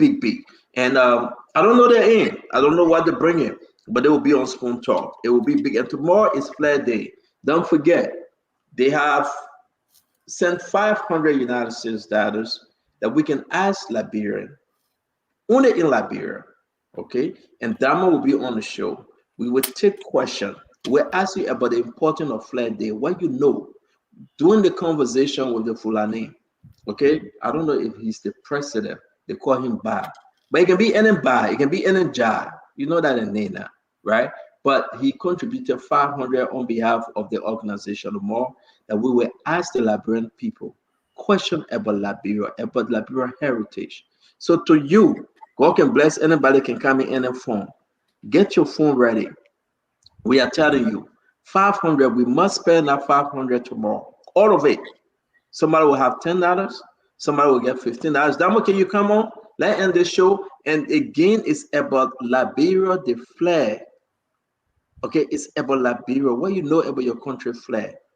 And I want to say this to you. 500 United States dollars question will be put out tomorrow. We'll take a lot of people, maybe 100. Okay, I don't know map. I don't want to do the perfect key map. I said 100 times 1,000. I told you what 10,000. But somebody said 100,000. You see, I get money. I don't know the map like that. But there you go. Okay. Oh, Nelson, are you there? So now you'll be in studio tomorrow, Nelson, asking the 500 question. We will take your calls. We will ask you about the flag. Win yourself some money on the Flag Day. Tomorrow, that Flag Day, August 24th. Who get in that flag? Jeremiah Kun is all of the country. President Bwaka, Jeremiah Kun is in India. President Bwaka is in Atlanta. On Flag Day, your leaders are all of the country. Okay? When I asked Jeremy Pierre if this normal, he said yes. The information minister said yes. Madam Sedi have left the country before. Joia had left the country before. It's just for the student and the Ministry of Education. I didn't know that. I thought it was the Armed Forces. He said no. It's the Ministry of Education Champion Flag Day program. Okay? So again, Flag Day, put your flag outside your window, your home. Let's celebrate and let's respect our country flag. We'll be asking you questions. Come ready. Come with your cell phone. Win yourself $5, $10, $20. We must spend the entire $500 tomorrow. That's the contribution from the Fulani community. We will be here tomorrow. Invite somebody, invite your brother and sister. Let's listen to them. We'll be asking that we can bring in Nathaniel Fallow Magee, Edwin Snow, and other lawmakers who will call representative as to their agenda, what they want, what the Fula people want. Okay? May God bless you. May God keep you. And again, have a good night. Shout out to everybody. Can you share a show I will be on tomorrow morning? In like 2 o'clock in Liberia, 10 o'clock our time. Yeah, but I don't just share the show. I don't know about the show. Say it. Don't share it. Just say it. It's also a business show. Focusing on small business and business empowerment in Liberia. It will be on Love 105.1 FM and also Love TV Live. I'll be guest hosting along with this guy. He'd been on the show here before, Akina Phillips, Al Phillips, and Rufus Divine. So hopefully people who are interested in business or already into business can tune in to get some insights into small businesses, how they can manage their business, and some of the different challenges and the expectation from them as business people, from the private sector, from government, in trying to really make Liberian small businesses the key to driving the economy, the engine of the economy. We need that. And we must employ the Fulani people that are serious business people in our country. And Thank you. Emulate them in how they work together. We can be more successful. Thank you. So we just gave you pass to give a free promo of your program. Next time you share the flyer, man. Thank you. Now we gave you we have limitation here. Oh man, I appreciate it. I appreciate it, no question. No, seriously. If you want to send the flyer earlier, I'm going to post it. Seriously, I really don't mind. No problem. Sister or auntie, which one are you? Grandma Glendy. Yeah. Talk to us now. So tomorrow, something big is happening. Joseph Famule will be running along with all of those top athletes. They'll be running in the Diamond League in Poland. Okay. They'll be running. He will be representing. I think he's gonna be representing. Wait. You say in Poland? Hold on. Let me call James. I hope James can carry. In Poland, it's at 9:41 a.m. Eastern Time and 11:28. He will be running in the 100 meter and the 200 meters tomorrow. Joseph Famule. They're in Poland, and he'll be running in the Diamond League. Emily, I got a question for you. So let me call James. I mean, we gotta go. Don't start nothing over. I mean, quick question for Glendy. Glendy was at the Olympics. Yes. Glendy was representing all of us there.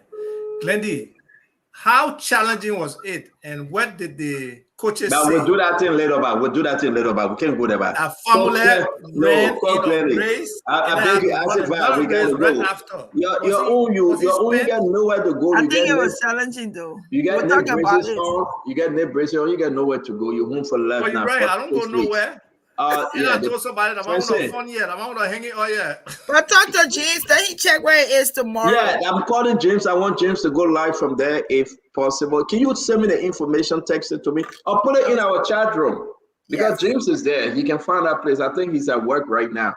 Dr. Richardson, can you close, ma'am? Thank you. Yeah, actually, it was great. You guys kept our company until we almost to our destination. That's nice. Thank you. Ava, I wish you would. So where you guys going? Ava, I wish you could come to talk about. Oh, you know me, Dr. Richardson. I just asked a simple question. Where you guys going? We're going to announce when the show. You finish announcing the thing. I was saying that you got me gonna ask again. A member a member of Bong. I'm sorry. A member of Bong Alumni Center. I love that you guys support all the Liberian institutional organizations. That's great. Not that Richardson again talk again. Yeah, because too many people are talking to me at one time. That's why I'm like, okay. Anyway, I thought the show was very interesting. Yes. You know, I'm happy that Ms. Glasgow came and talked to the Liberian people about her organization, NAFA. I hope she will come again to the same thing because I feel like I didn't get a lot of clarity on some of the questions that I asked her. I was getting mixed messages. On one hand, she said, I take responsibility for everything that happens at the organization. And on the other hand, she tells me that the IMF sort of dominated or approved. So I mean, I don't. I want to know the role of the IMF. Like, what if they could just override some of the decisions that are made in our government, and that for all Liberian people, that is very concerning to me. Some that leaders are paying that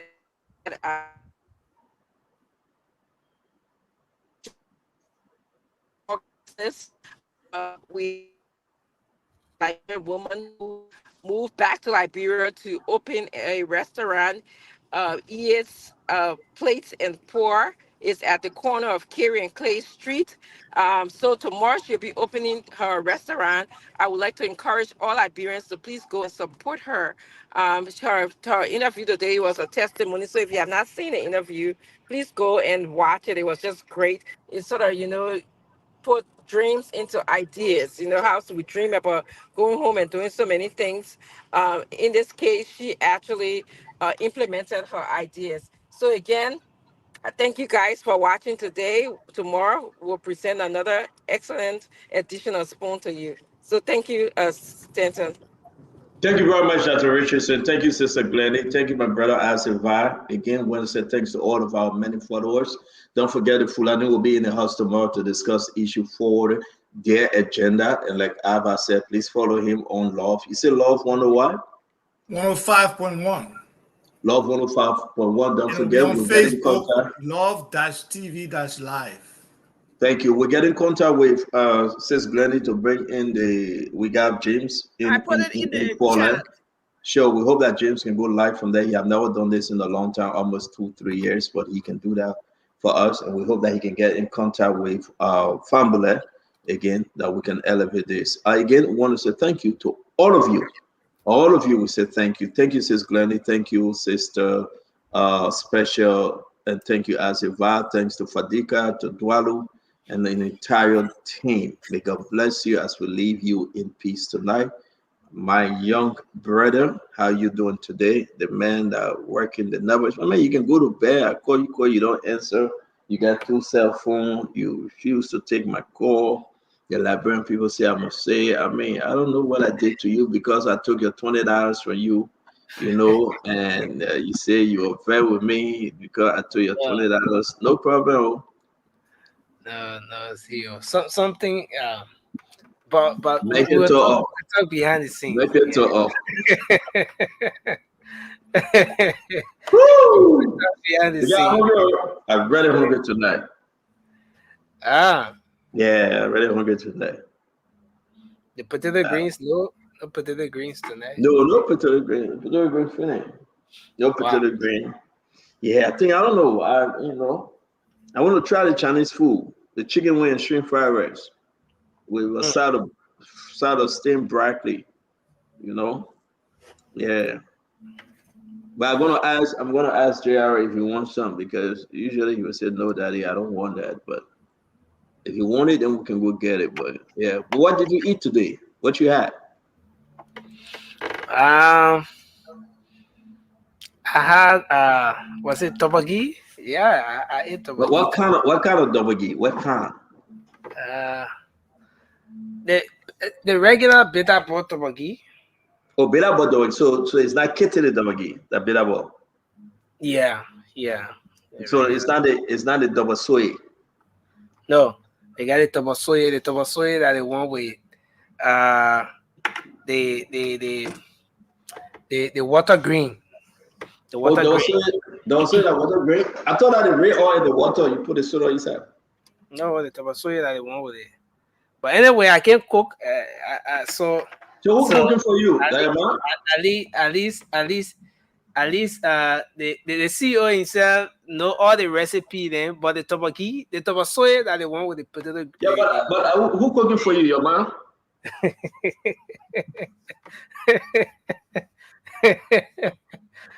I had this friend, she used to cook, right? And whenever she bring the food, way down the line, the food used to be salty. Yeah, the food used to be salty. I just used to say, you try, but you don't know how to cook. You know, you gotta be straight up, right? You just gotta say, listen, you try, but you don't know how to cook.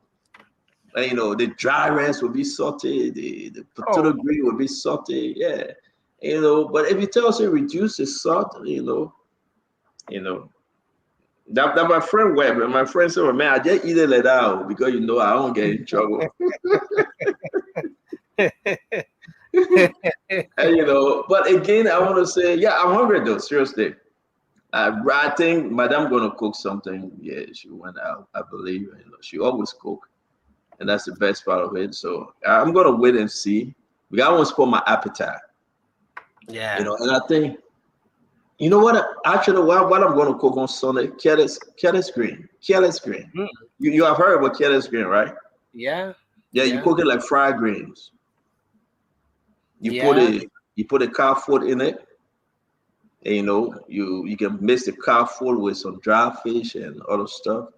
And, you know, I mean, but if anybody around the Burlington area, the Woodenboro area, you cook something today and you think that you want to share with me, I can stop by and pick up a plate if your husband allow you. And, you know, say you want to share with the CEO, make sure that your husband give it to me.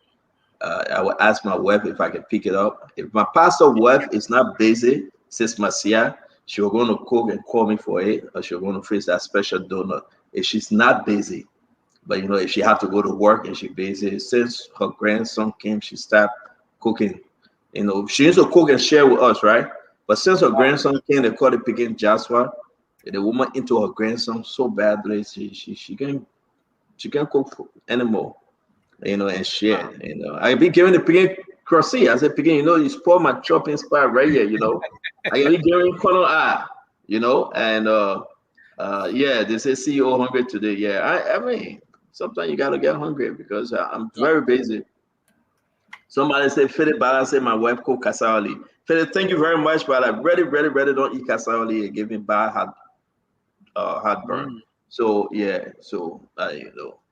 But somebody listen to me, I know they will call me for the plate. They will call me for that nice. No pamato, no cassawali, potato screen, yes. Dry rice, yes. And what else? But somebody are asking if you still on diet. You know, the diet on Friday, on weekend, no diet. The diet Somebody hungry, they go to diet. On weekend, no diet, please. Friday, Saturday, Sunday, no diet. No diet. The diet deactivated on the weekend. Yeah, no diet, man. The person hungry now, you going for diet. So please, no diet on the weekend. So let's see what we get out there. Dry rice, potato screen, or you can do pepper color. I can take pepper color. You know, 6% used to face the donut, the real Liberian donut. You know the round donut? They make it all like 8. Yeah. And you'll get some of that. Yeah, flour sauce. Yeah, I'll take the flour sauce. If you get a flour sauce, I'll take it. You know.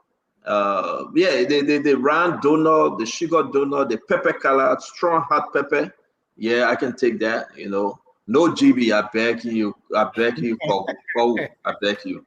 I don't want you GB. Yeah, I don't even know about no GB. And, you know, if you get full of bread, I take the full of bread. Yeah, full of bread with the mayonnaise and the egg, and you know, and cold Fanta. Well, you know, we can take that. Let me see. The full of bread here this time, most people like it's different, right? Yeah, it's. Is that the one they can step on? They can use their feet to step in it. I see them facing it before. Go on Macon Street. Climbing up Mama Point, the people that used to be there, they will put the step on the dough and make the full bread. They will step on it, and they will bake it. You know, the long full bread. And not the one you talk about, the very long one. Yeah. I mean, seriously, the long full bread. We can do. Listen. So this is what we're gonna do when we get to Labrador by God's grace. Whenever we get to Labrador, we'll visit all those places and we'll cook our own food. You know what I want? I want everybody to go on Tusa Field or any one of the community field. We just cook. You know what the children used to do Gala Day, right? When you're in school, you do the Gala Day. Everybody cook and eat and just have fun. That's what we got to bring. Just cook our own food, different food. The pambaton, the cassawali, the potato screen, the palava sauce, and the dry rice and everything. We just put everything there, you know, pay for it and we just cook. Yeah. Go to the town house and cook. Let me see. Nobody want to see lofa food. Lofa food. What kind of food they call lofa food? Dabagi? Yeah, maybe like tobagi, the tobagi meal, now the lofa food there. But you know what thing would be good also? In Ghana's way, right? There's something I play they call Peace Island. If you go, you pass the portrait area, you go catch the buka that we used to do. Have you tasted the buka fish and you fry them and you cook your dry rice? Buka fish, I want that right now. I think I'm gonna look for buka fish. Buka fish that you go and catch your cold water buka. But if you want to eat it, don't clean it yourself. CEO, let somebody clean it for you. Because No, I can clean it. When you clean the buka fish, your appetite. No, begin. Listen. I'm from down the line. I can clean it. You catch your buka fish, the BB one with the black stomach, and you split the gut and take all the poo up, right? And you wash it good. And you fry it. You need to fry it. We need to fry the thing in red oil. Yeah. Then you cook your dry rice with the pepper and you fry it red oil. I mean, you super. I want somebody to tell me. I mean, if you're from Liberia, if you're from Ghanansville, if you're from Bia MTA, if you're from Zinkiam, if you're from Noam Panton, and you know what I'm talking about, West Point, and you've been on the beach, if you're in Claratown, and you know what I'm talking about, Vartown area, you're from Peace Island, that you know that you have to go and set your trap and catch buka fish. I want you to talk to me tonight. Maybe we'll open the line and take 10 calls. Just talk to me tonight. If you know the kind of buka fish, you can cook it with fufu soup too. Amen. With the plenty pepper. Amen. It's even more than the hard table that Manka had. But Manka cooking of food in some part of Maryland, we send a shout out to Manka. But again, this is more than the Manka because you are talking about real natural food. Natural food. Now, when you go over there and catch, you put your line and you catch the fish, you clean it, you know, the hair, everything will be there. Then you cook your dry rice with the red oil. Then you mix it with small pepper and venison and kittery. And you enjoying your dry rice with that. Oh my God, you super. Look at making hungry. Look at making hungry.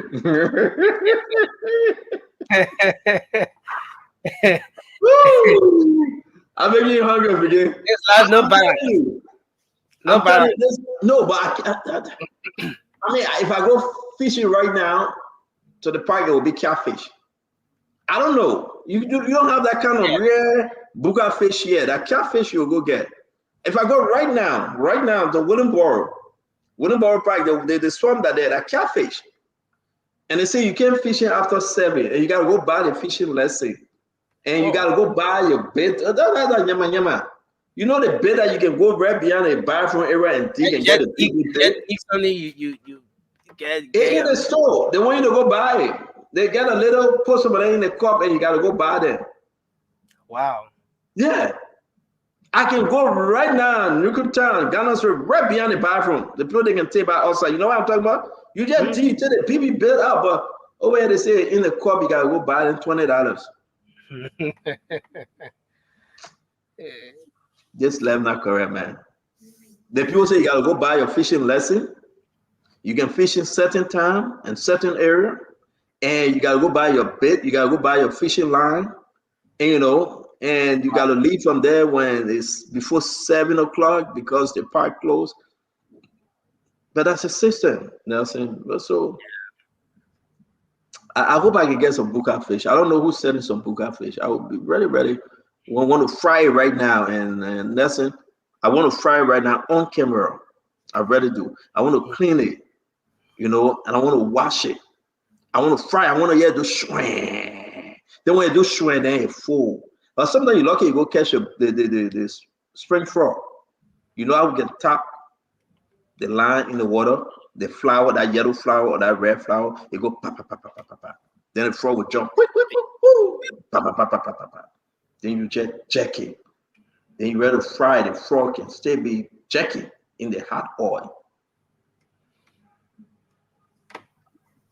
Again, if I continue talking, I will pass up because I'm really hungry. Don't make me to talk too much. Yeah, I don't want to pass out. Let me go find someone. No, I expect nothing. You want to send me? You want to send me something? You get food coming my way? Who around here want to send me? Alhaji Barry said, I have goat meat pepper soup. No, I don't like goat. I mean, eat your goat. I don't like goat. Philip Bala said you get web cooking cassava leaf. No, but let's stand on play leave looking time. Oh, they got it in looking time too. You and pepper, fresh fish. No, we talk about Liberian fish, not the fish. Then if I get fish grow in the house, then you'll eat it. And Nimba food. What's that? That GB, right? Yeah, Nimba food at GB. Yeah, Nimba food at GB. So one day we go to Peace Island, we just call everybody to go fishing and go dry rest for everybody to eat, and do the real thing that we miss. Put everybody in the water and let it catch me when the water dry, or catch the buka fish. When the water dry, you let everybody go there and you catch it, and Oma then using a basket to go catch fish and get crawfish. They bring it up and you cook and you eat, man. Everybody just stay up that night and tell story, and that's the best time ever.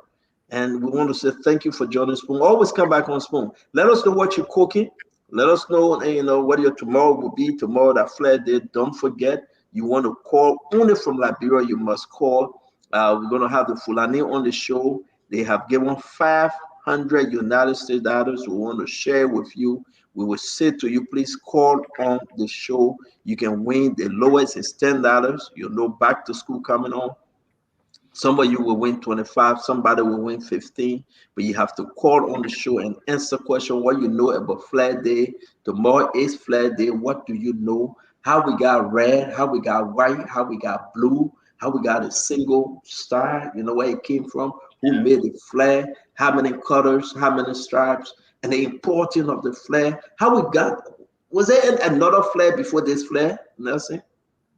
Was there another flag before this flag? Yeah, we hosted the American flag on the first Independence Day. At the time, ours was not ready, but then thereafter we got a lot of questions. Again, 500 United States, that's a lot. You can get yourself one bag of rice, $16 or $21 from there. 500. People are contributing. They want you to be blessed. We want to say it will be a big program tomorrow. You must join. You must listen what the Fulani have to say, and we'll be doing giveaway. We want to say also we're going to partner with the Variety newspaper, Martin Cuddy.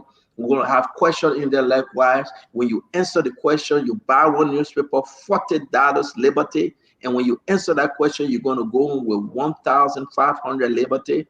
But it is after the people program tomorrow. They have contributed 500. We must spend all that money tomorrow. If you're from Spoon Talk or Spoon Network, you cannot. So that's when I'll be asking questions. But the 500, it will be for you tomorrow. You will call in. That's what I'm gonna try. I'm gonna just take 5 calls right now. I'm gonna wait tomorrow. We can do tomorrow. We can do tomorrow. So we're gonna just wait tomorrow, right? Yeah. Some people say they're going steady already. They're going steady. Oh, they're going steady? Yeah. Yeah. I mean, people sending money to the Cash App. So tomorrow, that Flag Day, it will be great. I'm telling you, I have the first $500 here. The Fulani have sent the first $500, and this thing is claiming. I can tell you, my Cash App is down, man. But you see the 526. Can you see it? Yeah. I'm seeing the 526. Yeah, they sent it. They sent it purposely for the program. So I mean, I have only $26 in my account, in my Cash App. You see, only $26 I have, and this person sent it $500. His name is Alpha Joe Ahmed Badite. Man, I want to be transparent. You can see a person name. Yeah. You can see it. Yeah. Alpha Joe Ahmed Badite. You see when he said the $500, 5:54 p.m. right? Mm-hmm. Yeah. Payment from. You seen it? He said the $500 today. I was shocked today at 5:54 p.m. And he said we should do it as a gift away to those that will be answering question tomorrow. So it's true. The $26 for you, that my own $26. The man said only $500. That $26 I've been keeping it a long time. So I will leave my $26 there. But the $500 is for you to ask question. We will ask question, you will answer. We will not leave. $26 sending fee. No, my man. You don't put my sending fee there. If you want to do sending fee, then the man will send your own sending fee. I keep my $26. But we got $500 for you. So first question, Nelson. Take only two. They lock it 2. When I give them anything till tomorrow after the show. No, they lock it 5, Nelson. Just put on the phone now. I gotta go. I'm too hungry, but they lock it 5. We'll take only 5. Okay. If you are lucky and among the 5, right? It will be $10 each. We ask you 5 questions, 5 individual. We want to say then Diamond will start with it. Nelson, I hope you'll take the number. Don't call my phone. You will call the phone number Nelson putting up. I will not take a phone call from you. Only Nelson. He's going to put the phone numbers up. It's 7:30, 11:30 in Liberia. Those of you that stay up and want to win something, $10 each, because they are saying they're doing the big Fula show tomorrow here on Spoon Talk. Everybody from all over the world want to listen. The Fulani want to talk about the inclusion in the country. They have sent $500. They want to get into your mindset. They are speaking to you. We will talk about the flare, the question about Liberia flare, 5 questions that we need to answer right now tonight. The rest of the question we answer it. I want to say to you, please, please, please, you need to understand what do you know about the flare of Liberia. Did you put the number up? Yeah, the number is up. No, my man, but let's wait now. Let wait. Are you ready? Yes. You know we take only 5, right? So the lock in 5, right? No special order, right? Yes. All right, you ready? Put up. I'm trying to get my the message triangle. Okay, so I will still get the information from here. I'm asking the question. If you're ready, we can go ahead. If not, the people will get better with you because I know that you want me to leave. So I'm taking the first person now. Take the first person, the first lucky person. Okay, hello. You're live? Yeah. Yes. Your name and where you calling from?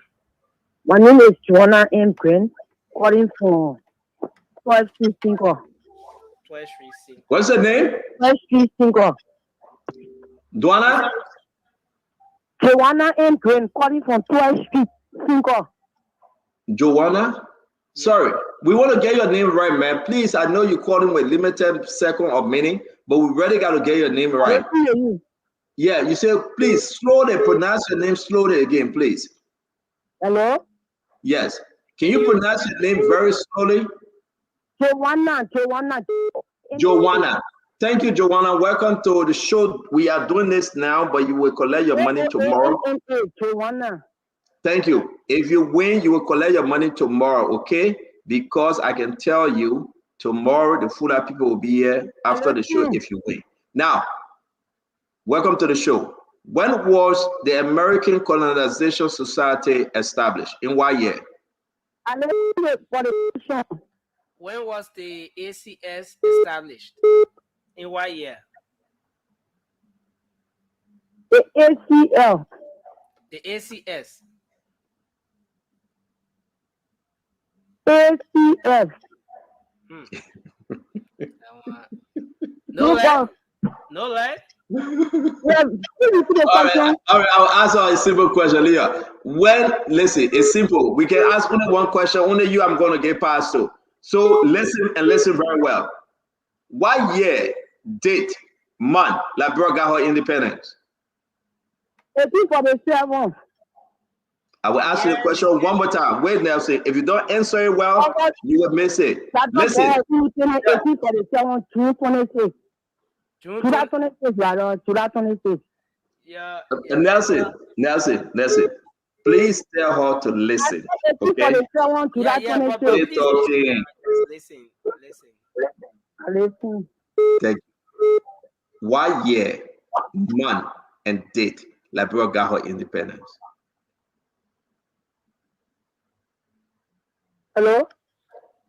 Are you getting the question? Answer, Nancy. No, I'm getting it. Okay, what year, date, and month did Liberia gain her independence? Liberia gained her independence 1837. 18 what? 1822. Liberia got independence 1847, July 26. 1837, July 26. No, I said 37. I said 1847. 1847, 47. Thank you. She got it. She got it. Thank you. You get $10, okay? You get $10. Okay. You want me to woman cry? You got her number? Yeah. Oh. You tell the woman number? I took her name. Hello? Hello? Okay, no, but I know her voice. No, you know her voice. The woman that you call and you get her number. That woman suffer for $10.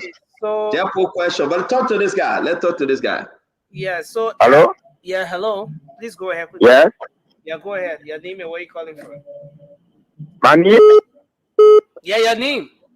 My name is Kennedy. Smo? Yeah, Fumo, F-O-M-O. S-O-M-O. Yeah? Smo, what's your last name? Kennedy. Okay. Yes? So, your name Smoke. Can you hear me, Smoke? Hello? Smoke. Okay. Smo, are you on the line? On the line. Yeah, but listen to the question now. Can you hear the CEO? Yeah, getting you. How many colors are there? What is the question? Flag? How many colors are there on the Liberian flag?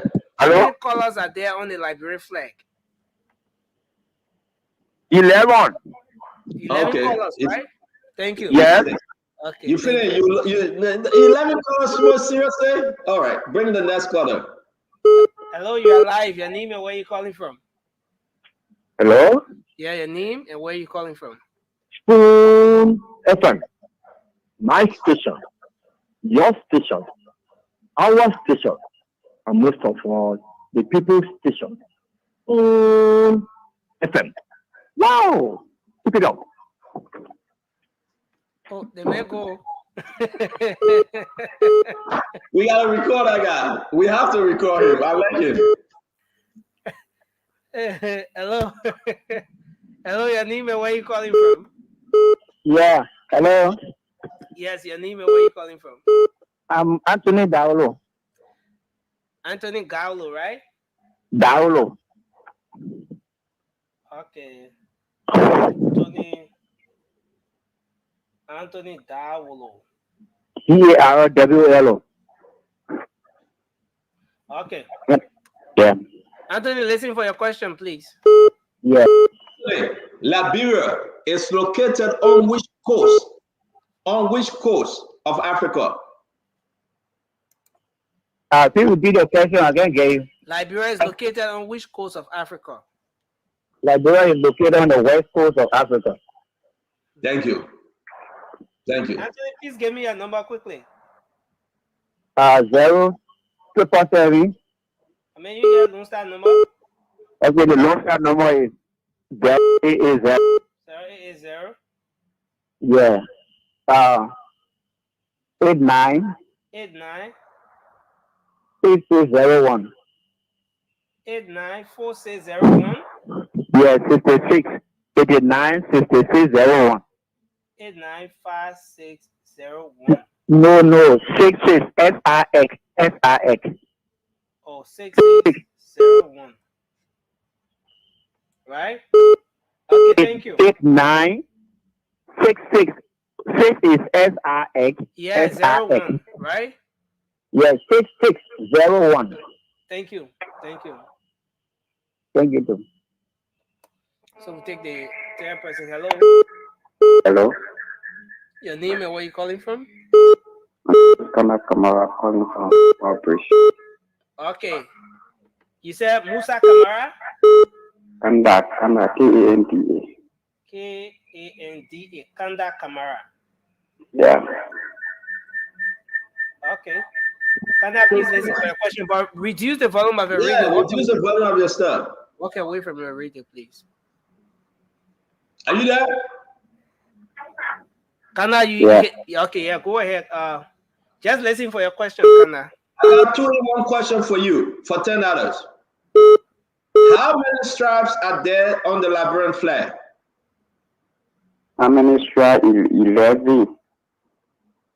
Okay. 11, you sure? You sure?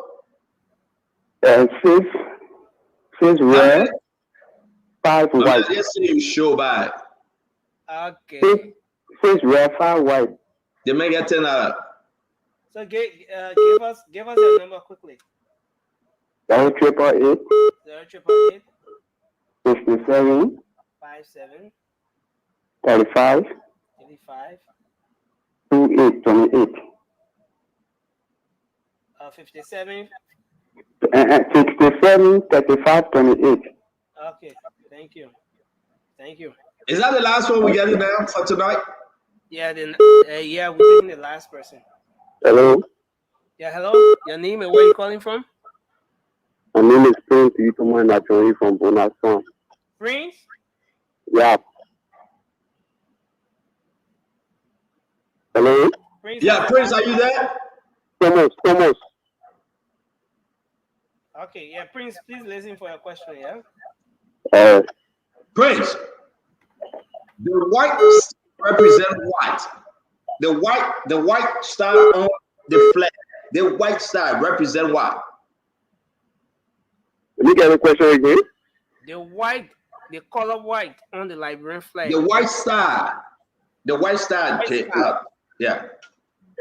The white in the Liberian flag stands for purity.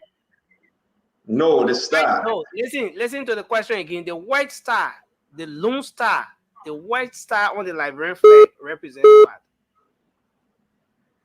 The star stands for the dark coast of Africa. You sure? Yep. There's one star on the Liberian flag. That star represents what?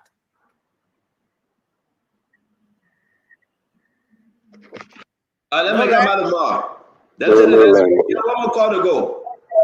Okay, so let's replace you. Yeah, we got one more call. Right, one more. Hello, your name and where you calling from? Hello? Yes, your name and where you calling from? Aaron Watuba Gina, Johnny from Johnsonville. Okay, Aaron Topa, please listen for your question. The white star represent what on the Liberian flag? Represent what? Can you come, please? The white star on the Liberian flag represents what? The white star on the Liberian flag represents the independent African country at that time. Ladies and gentlemen, boys and girls, we have asked you 5 questions. Out of the 5, you got 4 correct answers. So 4 people have won themselves $40.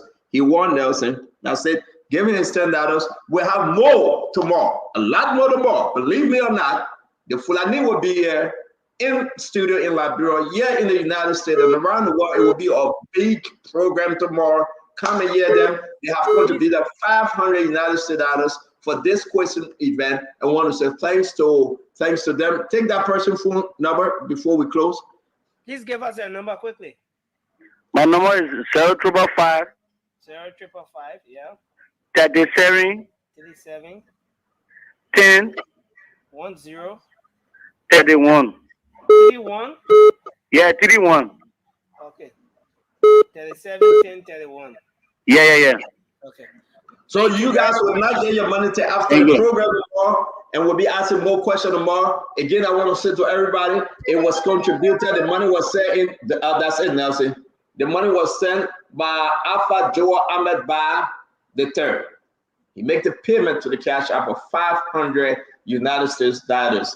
Alpha Joel Ahmed Ba III.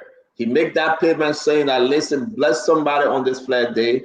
give it to a lot of individuals on this flag day. We will make sure that we spend this money accordingly. You will answer question and you will get $10.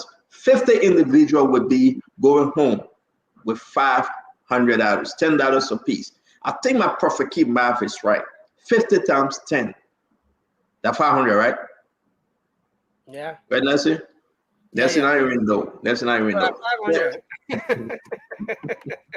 So I want to say to all of you, join the show tomorrow. We'll call on senators. We'll call on representatives. These people want to talk about the inclusion when you talk about Liberia, tribe, ethnicity, voting, free movement, everything. It will be a big show tomorrow. And we'll welcome every one of you. We'll give them the entire program for 2 hours and we'll take questions, 30 minutes, and we'll be all of your way on a beautiful Saturday. May God bless you. May God keep you. May God bless our dear country, the Republic of Liberia, as we enter into the new time and the new season, celebrating Flag Day. I hope they can come on the show with the flag. Everybody that coming on the show will have to come with a flag tomorrow. Red, white, and blue. We celebrate our Flag Day. It means a lot. I want to say thank you for the beautiful show today. Have a good evening. I'm going to try to find my dry rest. I'm going to pick on my wife, Madam Lawa, and see what she got in the kitchen to cook. And I hope you got something to eat today too. If your wife didn't cook, don't get mad. She's tired. If she cooking, say thank you, baby. I love you. If she cook the salt, eat it. If she cook too much of pepper, eat it. If she cook dry rice, eat it. If she cook the momoy, eat it. If she don't cook nothing and she say you eat only farian today, say thank you, baby. I love you. Eat the farian. If she give you banana and peanuts, eat it. In everything, be thankful. Not every day she should cook for you. If you have the strength, you go cook and serve her to eat. Be thankful. Because the Bible says, and the two shall be one. So you guys are one. She is not below and you are not above. You guys are one. So do it. Okay? In oneness. Let God bless you. Let's celebrate a good Flag Day. Be blessed and have a good night. Nelson, have a good night, man. I still not giving you that $20, Nelson. You owe me. Bye. Well, folks, that's how I would like to end up tonight. Many thanks to everyone for being here on this edition of the program Spoon Talk. Thanks to all of you who called in, making your contribution on the program tonight. Thanks to the many folks. Thanks to the many of you who played the listening role across Radio Lane tonight. We appreciate you. Thanks for making your input in the comment section across Facebook, YouTube. We appreciate all of you. And Spoon Talk will be back on your radio tomorrow. Until then, have a good night. Coming up shortly is the Late Night Show, the Late Night Politics on Spoon. You can make up time to join us. I'm Nelson Colette. Bye-bye for now.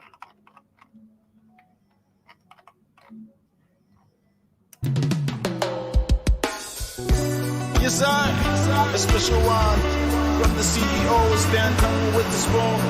And your boy, Friday the Southern Band. Charges on the beat.